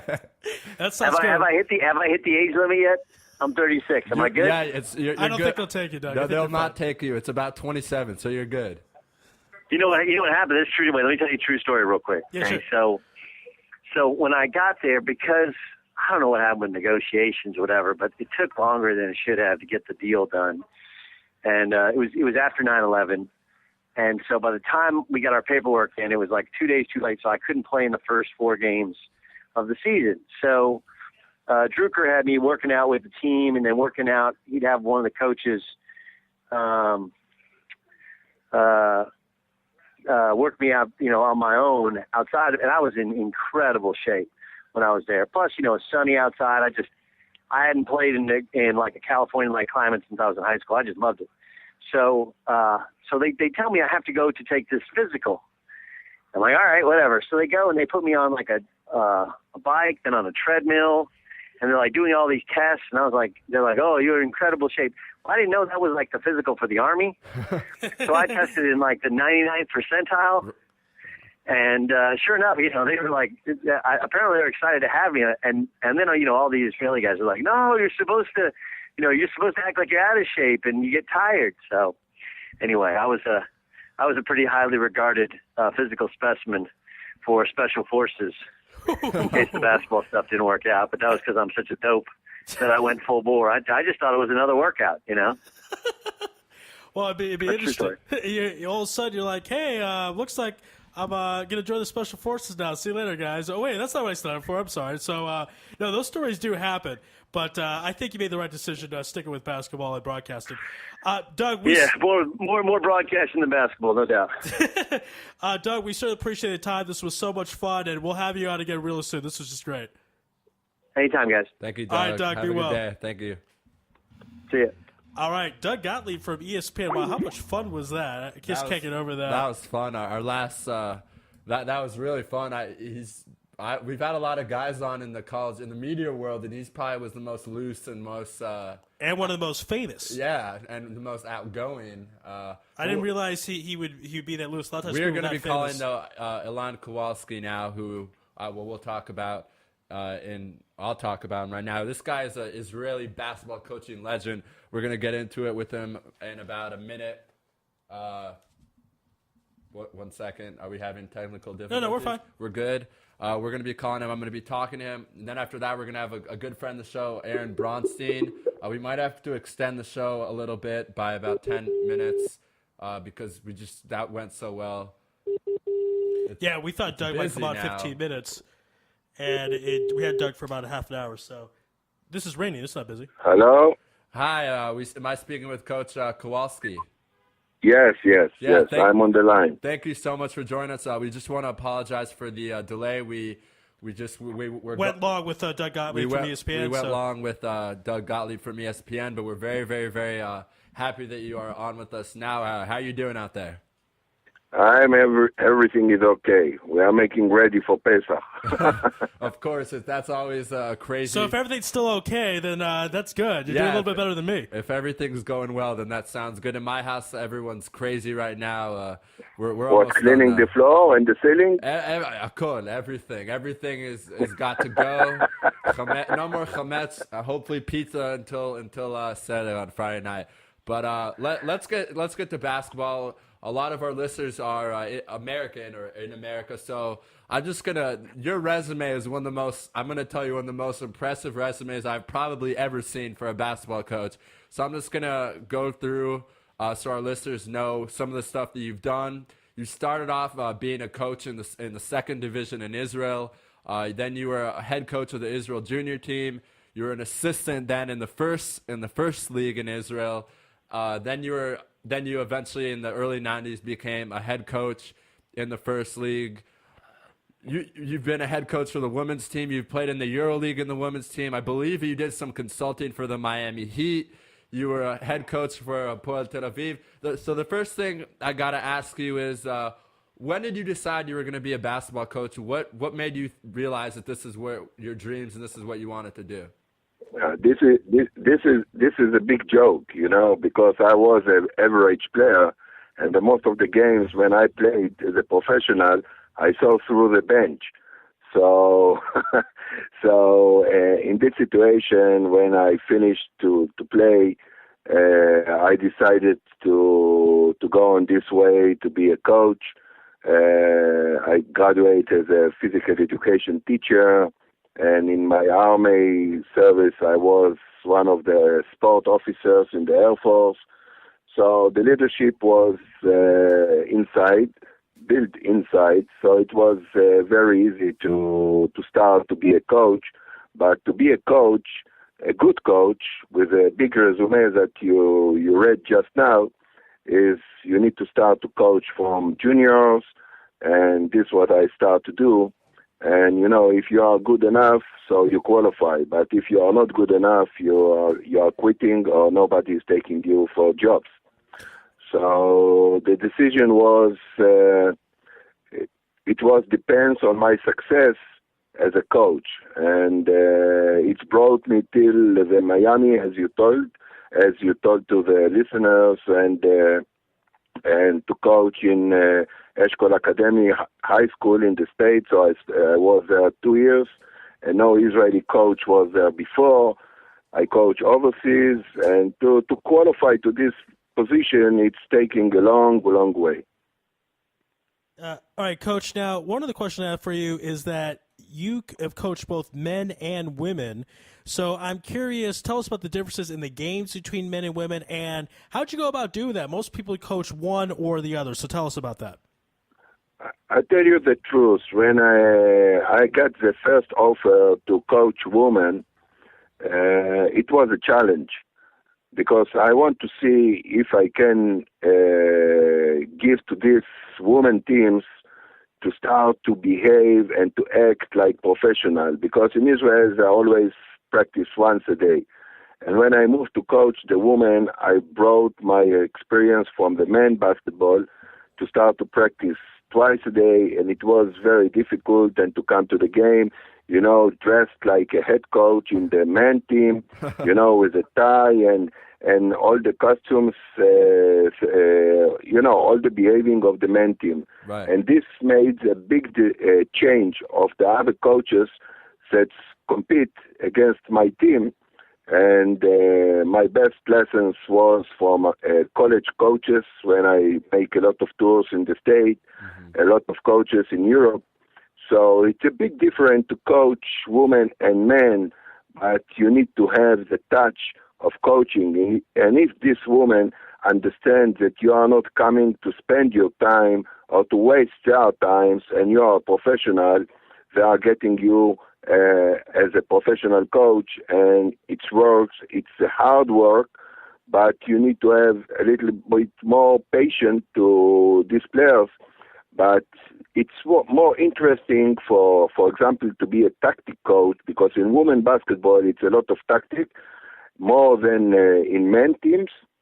The ability of the girls, you cannot make dunks, you cannot make alley-oops and things like this, but you need to be more clever as a basketball coach of women than in men. Right. That's very interesting. Also, so along with the women's and men's league, you also have done stuff for the national team. This is something I've been really interested in. I've been a huge fan for so long now of just Israeli guys who are playing in the league. Of course, Maccabi is always known for going and grabbing all those guys from Europe and America, but guys like Yogeva Chayon and Guy Panini and all those guys, I just wanted to get your opinion on the development of Israeli basketball and the national team. And of course, I can't believe I didn't even mention Omri Caspi. I just wanted to, looking back, I mean, you've been around basketball for so long now, 30 years now, 25 years now. I just want to, looking back, what do you think has happened to the game in Israel? Like, have the players developed? Is there better talent? If there is better talent, why is there better talent? No, there is, I think a lot of people have it confused on this situation. The most of the young players now in Israel are not great players. The league is very, very average. Okay. And it depends of the coach. If I tell you, if you take, for example, Yogeva Chayon, that's graduate in Galil Elyon, it's a small town like Kiryat Shmone, and he has a lot of time of coaching because you have nothing to do there or to go to bars and pubs, and other things. So he spent like 6 hours on the floor. And he's taking private coaches to work with him on skills like shooting, that he's very bad in this, or penetrate on the right side. This is one of the main problems, because we cannot have a player anymore like Omri Caspi, or to have a player like Doron Sheffer or Nadav Anfeld, that I have the honor to coach these kids. I brought them to Connecticut. I connect them with the coach of Connecticut that I know him for many years from other programs that I'm working. But the difference is that in the state you are teaching fundamentals, and in Israel you are teaching how to win games. So before you start to teach these players how to go for the right side to penetrate, they are teaching them tactic, how to make a back pick or things like this. And this is one of the biggest problems now in the Israeli basketball, that we cannot have big talents. So we built 3 years ago the academic in Israel, that we choose 14 players, available players that wants to be players, maybe the future of the national team, maybe the future of the under-20 national team, and to try, and they are getting now what I teach when I was a young coach, to work 6-7 hours on the floor. So they get everything now with good coaches that I'm choosing, because I'm sitting in the technical committee in the Basketball Federation. Okay. So I choose these coaches with a lot of experience. I'm not taking young coaches, and I force these old coaches, we say, that have the experience, to come and to work with maybe less money, but sure money, but to work like 6-7 hours a day on these kids. And I hope in 5-6 years, maybe we are going to have a new generation of good players. But it's not sure, because it's a lot of things going inside, like the military that they're supposed to go to service for 3 years, and some of the players must have also the talent. If you are not a talent player, you cannot be a great player. And it's like in colleges. Every year is going out from colleges like 1,000 players, and not everybody is a good player that can play or NBA or to go to Europe. So they are looking for other markets. They are going to China, they are going to Japan, they are going to low divisions like Germany, Switzerland, and they are trying to find themselves, but they are working every summer like crazy. I work in these summer camps, and I know how they want to be better players, so they are working like crazy. And this is the only way how you can. Guy Panini, for example, this year is a terrible year for him. Yeah, horrible. Because Maccabi Tel Aviv has 6 American players, and the 6 American, and if you want to succeed in the EuroLeague, he have no place to be a player in the between the 7 or 8 position. So he played like 10 minutes a game, and not sure that he's playing the 10 minutes a game. And then all his potential as an aggressive player, as a shooter, it's going down. So this is a big problem. So would you recommend for guys, or a guy like Panini, to go to a different team? Maybe I don't even know what team. Maybe who knows? Ashkelon, Ashdod, Haifa. No, the level in Israel, the level. I'm sorry, even that I'm involved in the Israeli basketball. The level in Israel now it's very low because they break all the normal rules.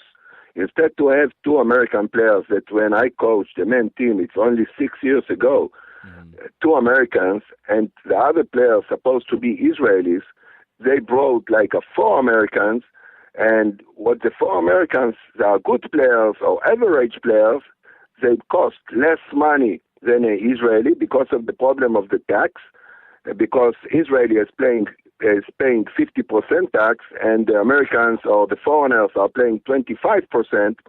So teams are preferring to bring average players instead to use Israeli players. And sometimes you can come to the game and to see 8 Americans are playing on the court and 2 Israelis. And this is not a fun because in the rules in Israel, you can change till the start of the playoff. You can change Americans players, foreigners players. So sometimes they brought a player only for 1 month. Right. And it's like NBA rules that they brought a player for 10 days. So the fans don't know the name of this player because after 10 days he leaves the team. And in Israel it's the same. After 1 month he goes and you have no influence on the fans. So this is one of the big problems in Israel. Right, that's true. That happened a lot this year with the lockout. I remember a lot of guys were here. I think Craig Brackens was on Maccabi Ashdod. You take the Jewish player from New Jersey, Palmer that came to Maccabi. He was from New Jersey. He was a superstar in Maccabi. Yeah. He came back now to New Jersey. He's playing like 5-6 minutes a game. Yeah, we actually just had him on the show last week, Jordan Farmar from the Nets. Yeah, you're right. And he was a god here. Everyone loved him here, and with the Nets, he's averaging. Yeah, he's barely playing. No, I get what you're saying. I definitely agree. So hopefully that will change. No, it's not going to change because what's happened. Starting to use the league in Israel as a good marketing place, and a lot of teams are putting a lot of money by commercials and bringing these players, and it's pity. It's pity, and you cannot take the to go back, to my time when I brought Kenny Bannister to play in my team. So I check him 20 times to see if he can play basketball. Or other players that I brought like Andrew Kennedy or Wayne Campbell. So in every team you need to bring 2 foreigners, and it's like shooting a bullet. You must bring a player that's lineage to your team. And the Israeli coaches, if they don't like these players, they bring it. It costs like $3,000 to bring a player to here for 1 or 2 nights. And if it's not good, he's going back. And this is a big problem of the Israeli basketball. It's the same problem also in the women basketball.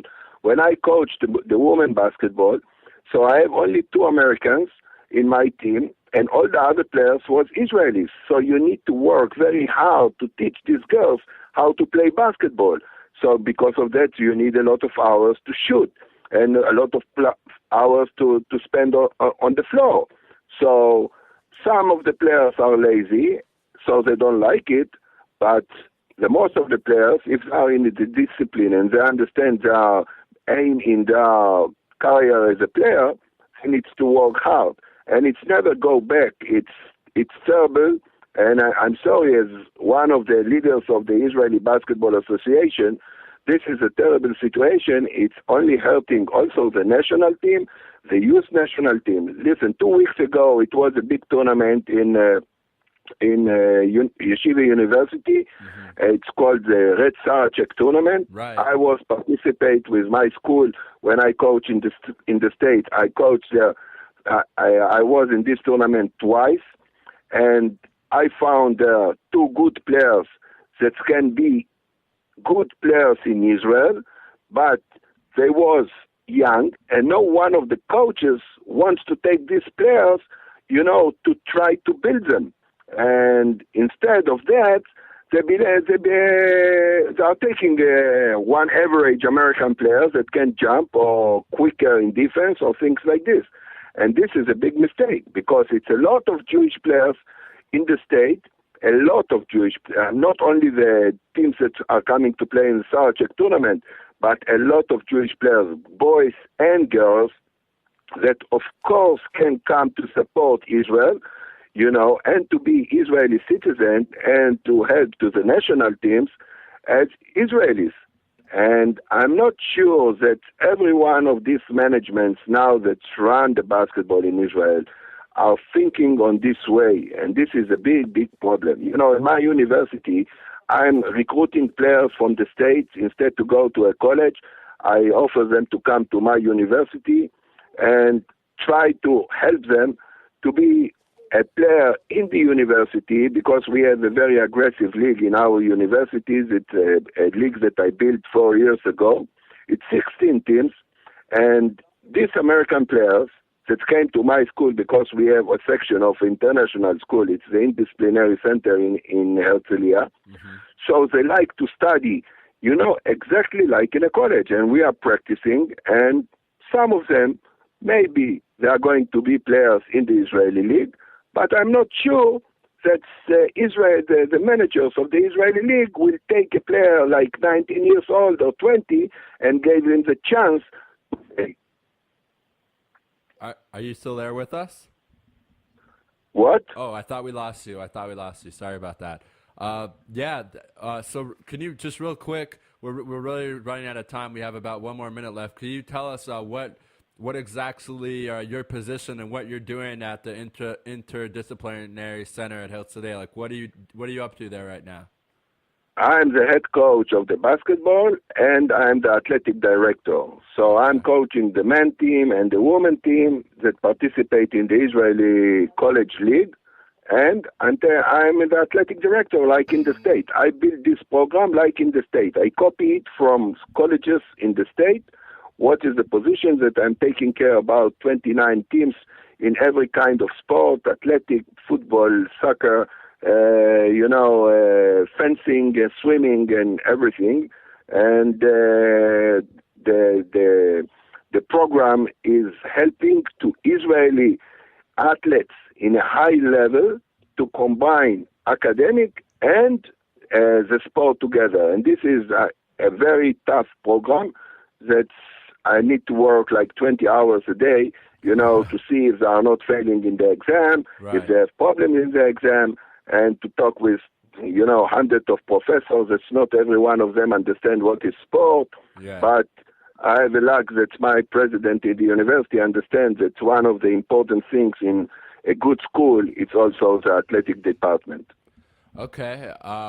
Well, I just wanted to let you know that I am actually going to be going to IDC Herzliya next year to the Rafael Rancati School. So I'm glad to hear a lot of good stuff from you. So you are starting on September. You are coming on September, I understand. Yes, I will be there, and so I'd love to meet you and sit down and talk some basketball.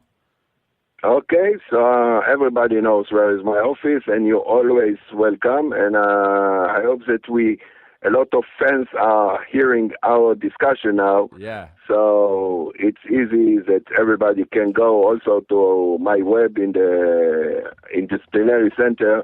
You go on English and you make sport and you see all the things. You can see all the Olympic players, where every year we are taking, for every Olympic Games, we have like 4 or 5 students that participate in the Olympic Games, in judo, in sailing, and this is a big proud for our university.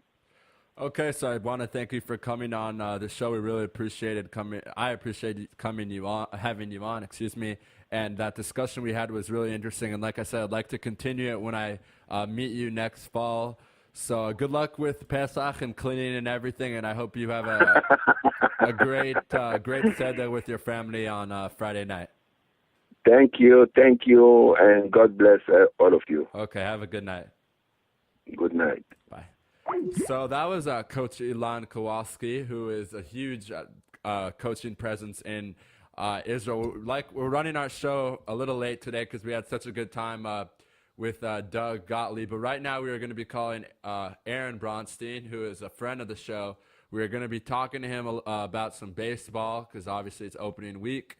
And we're just gonna see what he's been up to lately. So I'm just dialing him up right now.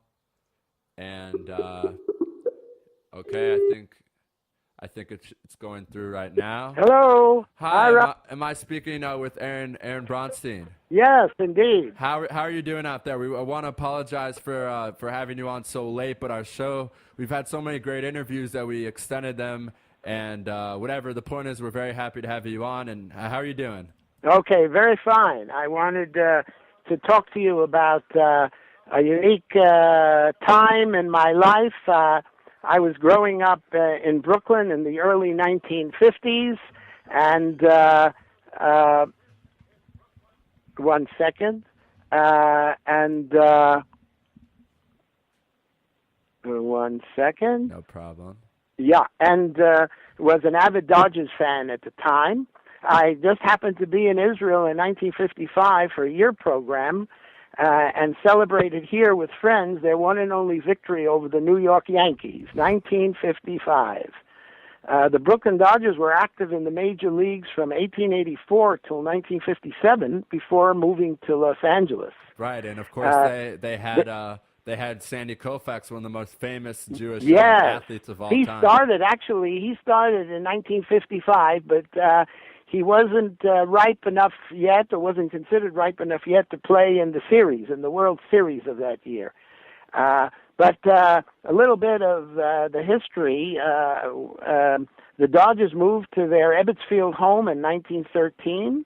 And the team is especially noted for having signed Jackie Robinson in 1947 as the first black player in modern major leagues. That was the Brooklyn Dodgers. Right. And it was a very important event and led to their many victories in that period till 1956. Right. He was. I remember. I've done so much research about that. That was such a big deal for a team to do, to take a chance on a guy and pay him that kind of money. Back then, an African American would never make that sort of money.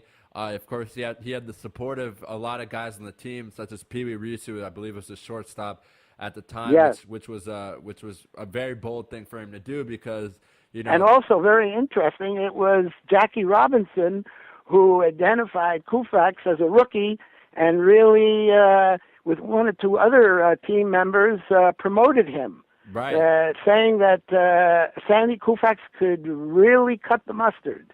Yeah. But let me tell you a little bit about Brooklyn was a separate city until it became a borough of New York in 1898. Right. And people routinely called anyone from Brooklyn a trolley dodger because of the vast network of streetcar lines crisscrossing the borough as people dodged trains to cross the streets. And that's when the team was first called the Brooklyn Trolley Dodgers and then shortened to the Brooklyn Dodgers. Let me ask you this, since you were there back then. You are obviously Jewish. You live in Israel. Would you could say that the Brooklyn Dodger fans were mostly Jewish? Or were they Yankee fans, or who? It was a mix. I think the Jews went more for the and Brooklyn, of course, went more for the Dodgers than for the New York Yankees. And in fact, there was a great rivalry, and the people in Brooklyn would say continuously, "Wait till next year." And the Dodgers finally did it in 1955.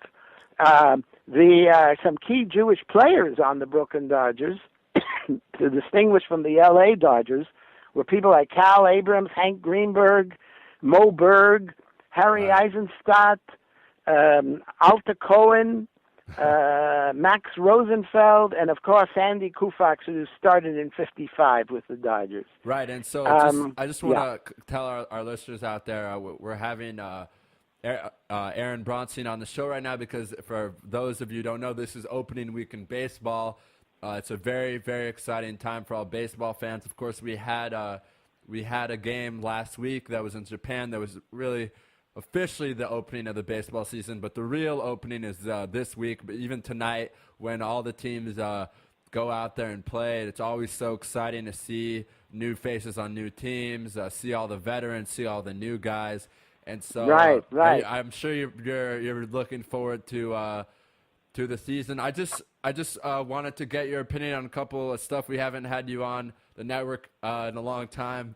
I just wanted to ask you. We've had this steroid scandal that's been going on for so long. Of course, back in the days when you were really a humongous fan, that was not an issue. Guys were not taking steroids. You could tell by looking at their bodies. You could tell. Well, it really has skewed the game, and not, you want a level playing field, and either everybody takes steroids or no one takes them. Right, exactly. And these days, guys like Barry Bonds, Mark McGwire, Sammy Sosa, all these guys who are in the top home run hitters of all time. It's pretty obvious they've all done steroids. You look at guys like Ted Williams. Willie Mays. All those guys, they obviously did not take steroids. So That's right. And let me tell you who was on the roster in 1955. Okay. You had Pee Wee Reese and Jackie Robinson and Gil Hodges in the infield. You had Duke Snyder in center field. You had Carl Furillo in right field. Roy Campanella behind the plate. Right. Don Newcomb on the pitcher's mound. And they won several pennants through 1953. But they were stopped by the Yankees in the World Series every year until '55. Right, and when the day of glory finally came, it was the day of glory for the Brooklyn Dodgers, 1955, when first-class pitcher, young left-hander Johnny Padres pitched, and he had won 2 series games, and it was the deciding 7th game. It went 7 games. I'd like you to hear a little bit of maybe half a minute of the recording from 1955. Here it goes. Okay, great. Okay, let's see if we can get this on air and everyone out there can hear it. Elston Howard sends it ground into Pee Wee Reese, and the Dodgers at last are world champions. Delirious with joy, teammates and fans mob the Brooklyn pitcher in wild acclaim. In the Dodger clubhouse is the pandemonium only a great victory can generate. And setting the zany pace are Gil Hodges, Duke Snyder, and Don Newcomb. This is Brooklyn's greatest baseball day. Newspapers streak the tidings. Was that loud and clear? Aaron, we got that very well. Thank you very much for that. You're audio. welcome. That's a unique recording. There's more to it, but it wouldn't have made much sense. It ran through all 7 games. Oh. Although the Dodgers lost to the Yankees in 1956, it hardly seemed to matter. We had the memory of triumph, a victory that would be remembered for decades. Right. The Brooklyn Dodgers played their last game in Brooklyn in 1957 and moved to L.A. Right. New York was not prepared to keep the Dodgers happy in terms of money, probably thinking that they would not betray Brooklyn. However, in April 1958, the Los Angeles Dodgers played their first game in L.A.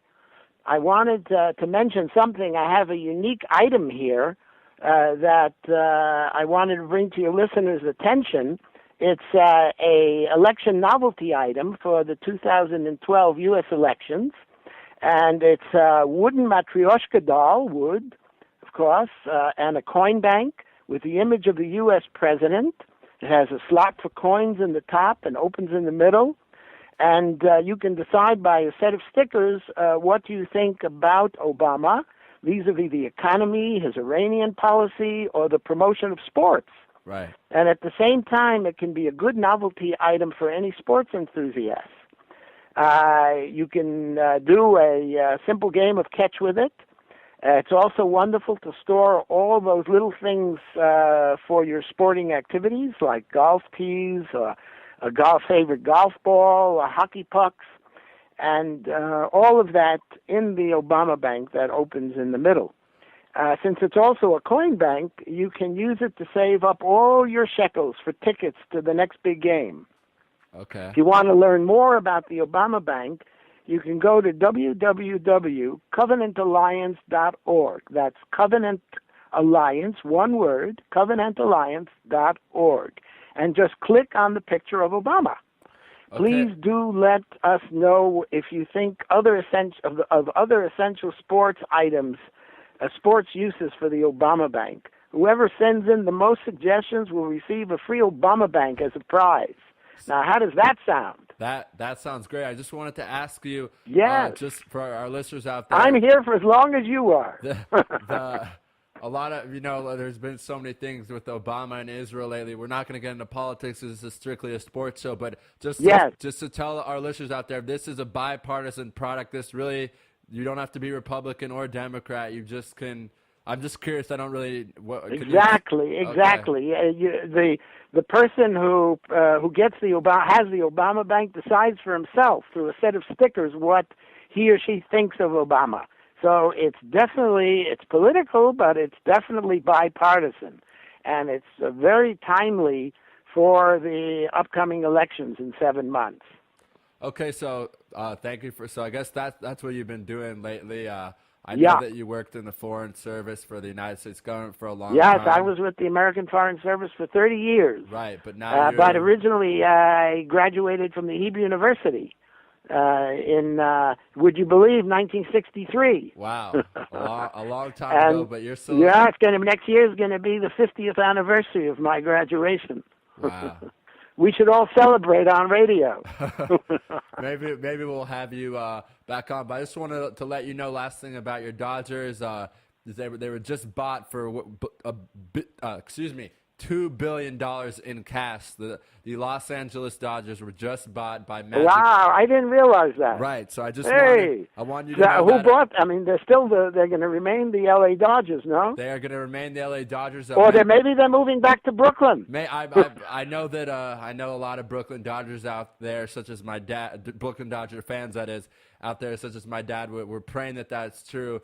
But actually, Aaron, believe it or not, there's an NBA franchise, a National Basketball Association franchise, that is moving from East Rutherford, New Jersey, to Brooklyn next season. So Brooklyn, hey, congratulations! Brooklyn will have a team to represent. I guess it's not a city anymore, but it's the borough of New York. So for all you Dodger fans out there, and we know there's a lot in Israel and especially New York, all the people who listen to our show. Brooklyn will be represented by a team next year, so you guys should all check them out. It's going to be great. They're owned by a Russian billionaire who actually just ran for president in Russia. Wonderful. Wonderful. I should mention in that regard something I didn't say earlier, that the major Jewish connection for the Brooklyn Dodgers was the demographics of Brooklyn itself. Right, absolutely. By 1955, the population had soared in 50 years to 2.5 million from 1 million, and close to half of that at the time was Jewish, until the large outmigration to Queens and Long Island. Long Island, of course. But I should say Long Island. Long Island. But Aaron Bronson, we want to thank you so much for coming on and talking about some baseball. I hope you enjoy this week and opening week, and you get to watch as many games as you can. Thank you. Okay, so thank you for coming on. Have a great night. Thank you very much. And all the best to all your friends, and a very happy and kosher Pesach. Happy Pesach to you and your family as well. Thank you. Bye-bye. Bye. So that was Israel Sports Radio's friend Aaron Bronson, who was talking about the Dodgers. I just thought it'd be fitting to have someone on. A lot of people, it's been basketball, NCAA, NBA, but we're going to start focusing on the MLB on this network now that college basketball's over.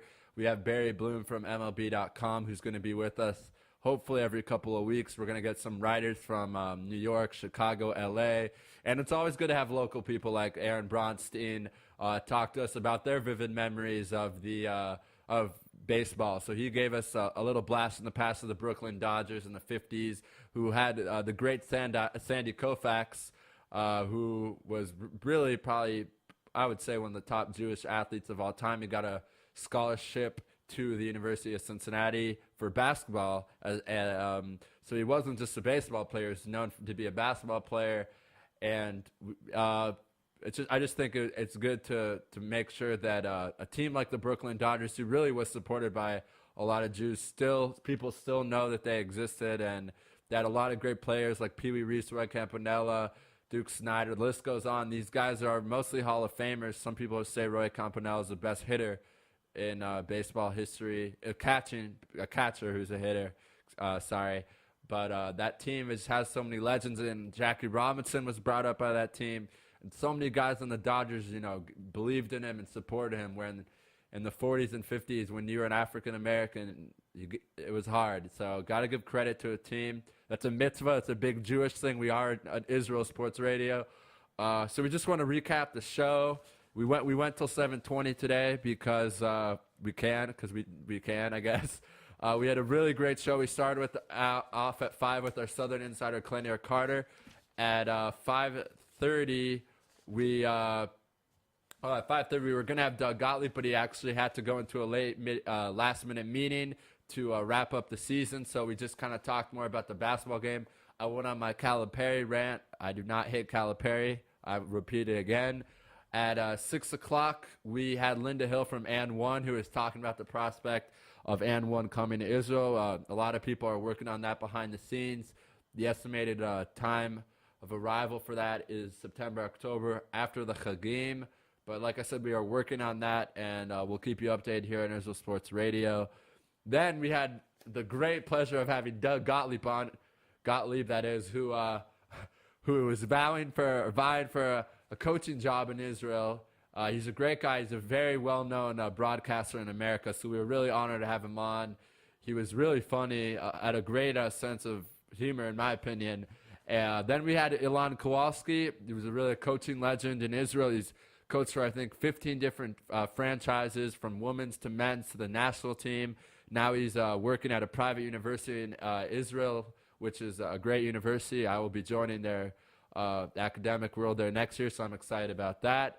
And then we finished on with our good friend Aaron Bronstein, which was very fun. Just to look at the next week, tomorrow I'll be doing the show Louis Live alone. Ari Louis, my co-host, is going to be in a meeting, so we're going to have Yael Friedman-Abrovich, who is a very well-known women's soccer player in the United States. She has played on the national team. She's just very well known. We're going to have her on. We're also going to have, hopefully, Marco Killingsworth on of Ashkelon. We're going to have Jim Williams on, which that's always a blast. Probably going to talk to him for about 30 to 45 minutes. So, tomorrow's show is going to be great. On Thursday, we're going to have a monster show. I'm not going to tell you who's going to come on Thursday. I'm going to hope that you tune in tomorrow, so I can tell you tomorrow night at around this time who's going to be on. Thursday. I wish everyone a happy Pesach. I hope everyone's cleaning. I know at my house everything's absolutely nuts, but I think everything's clean in our house. So hopefully tonight I will be eating something like pizza or hamburger or something delicious that I will not be able to eat during the holiday. So good night to everyone. Thank you for tuning in to Israel Sports Radio, and we hope you tune in tomorrow at 5 local time and 10 a.m. Eastern Standard Time. Good night.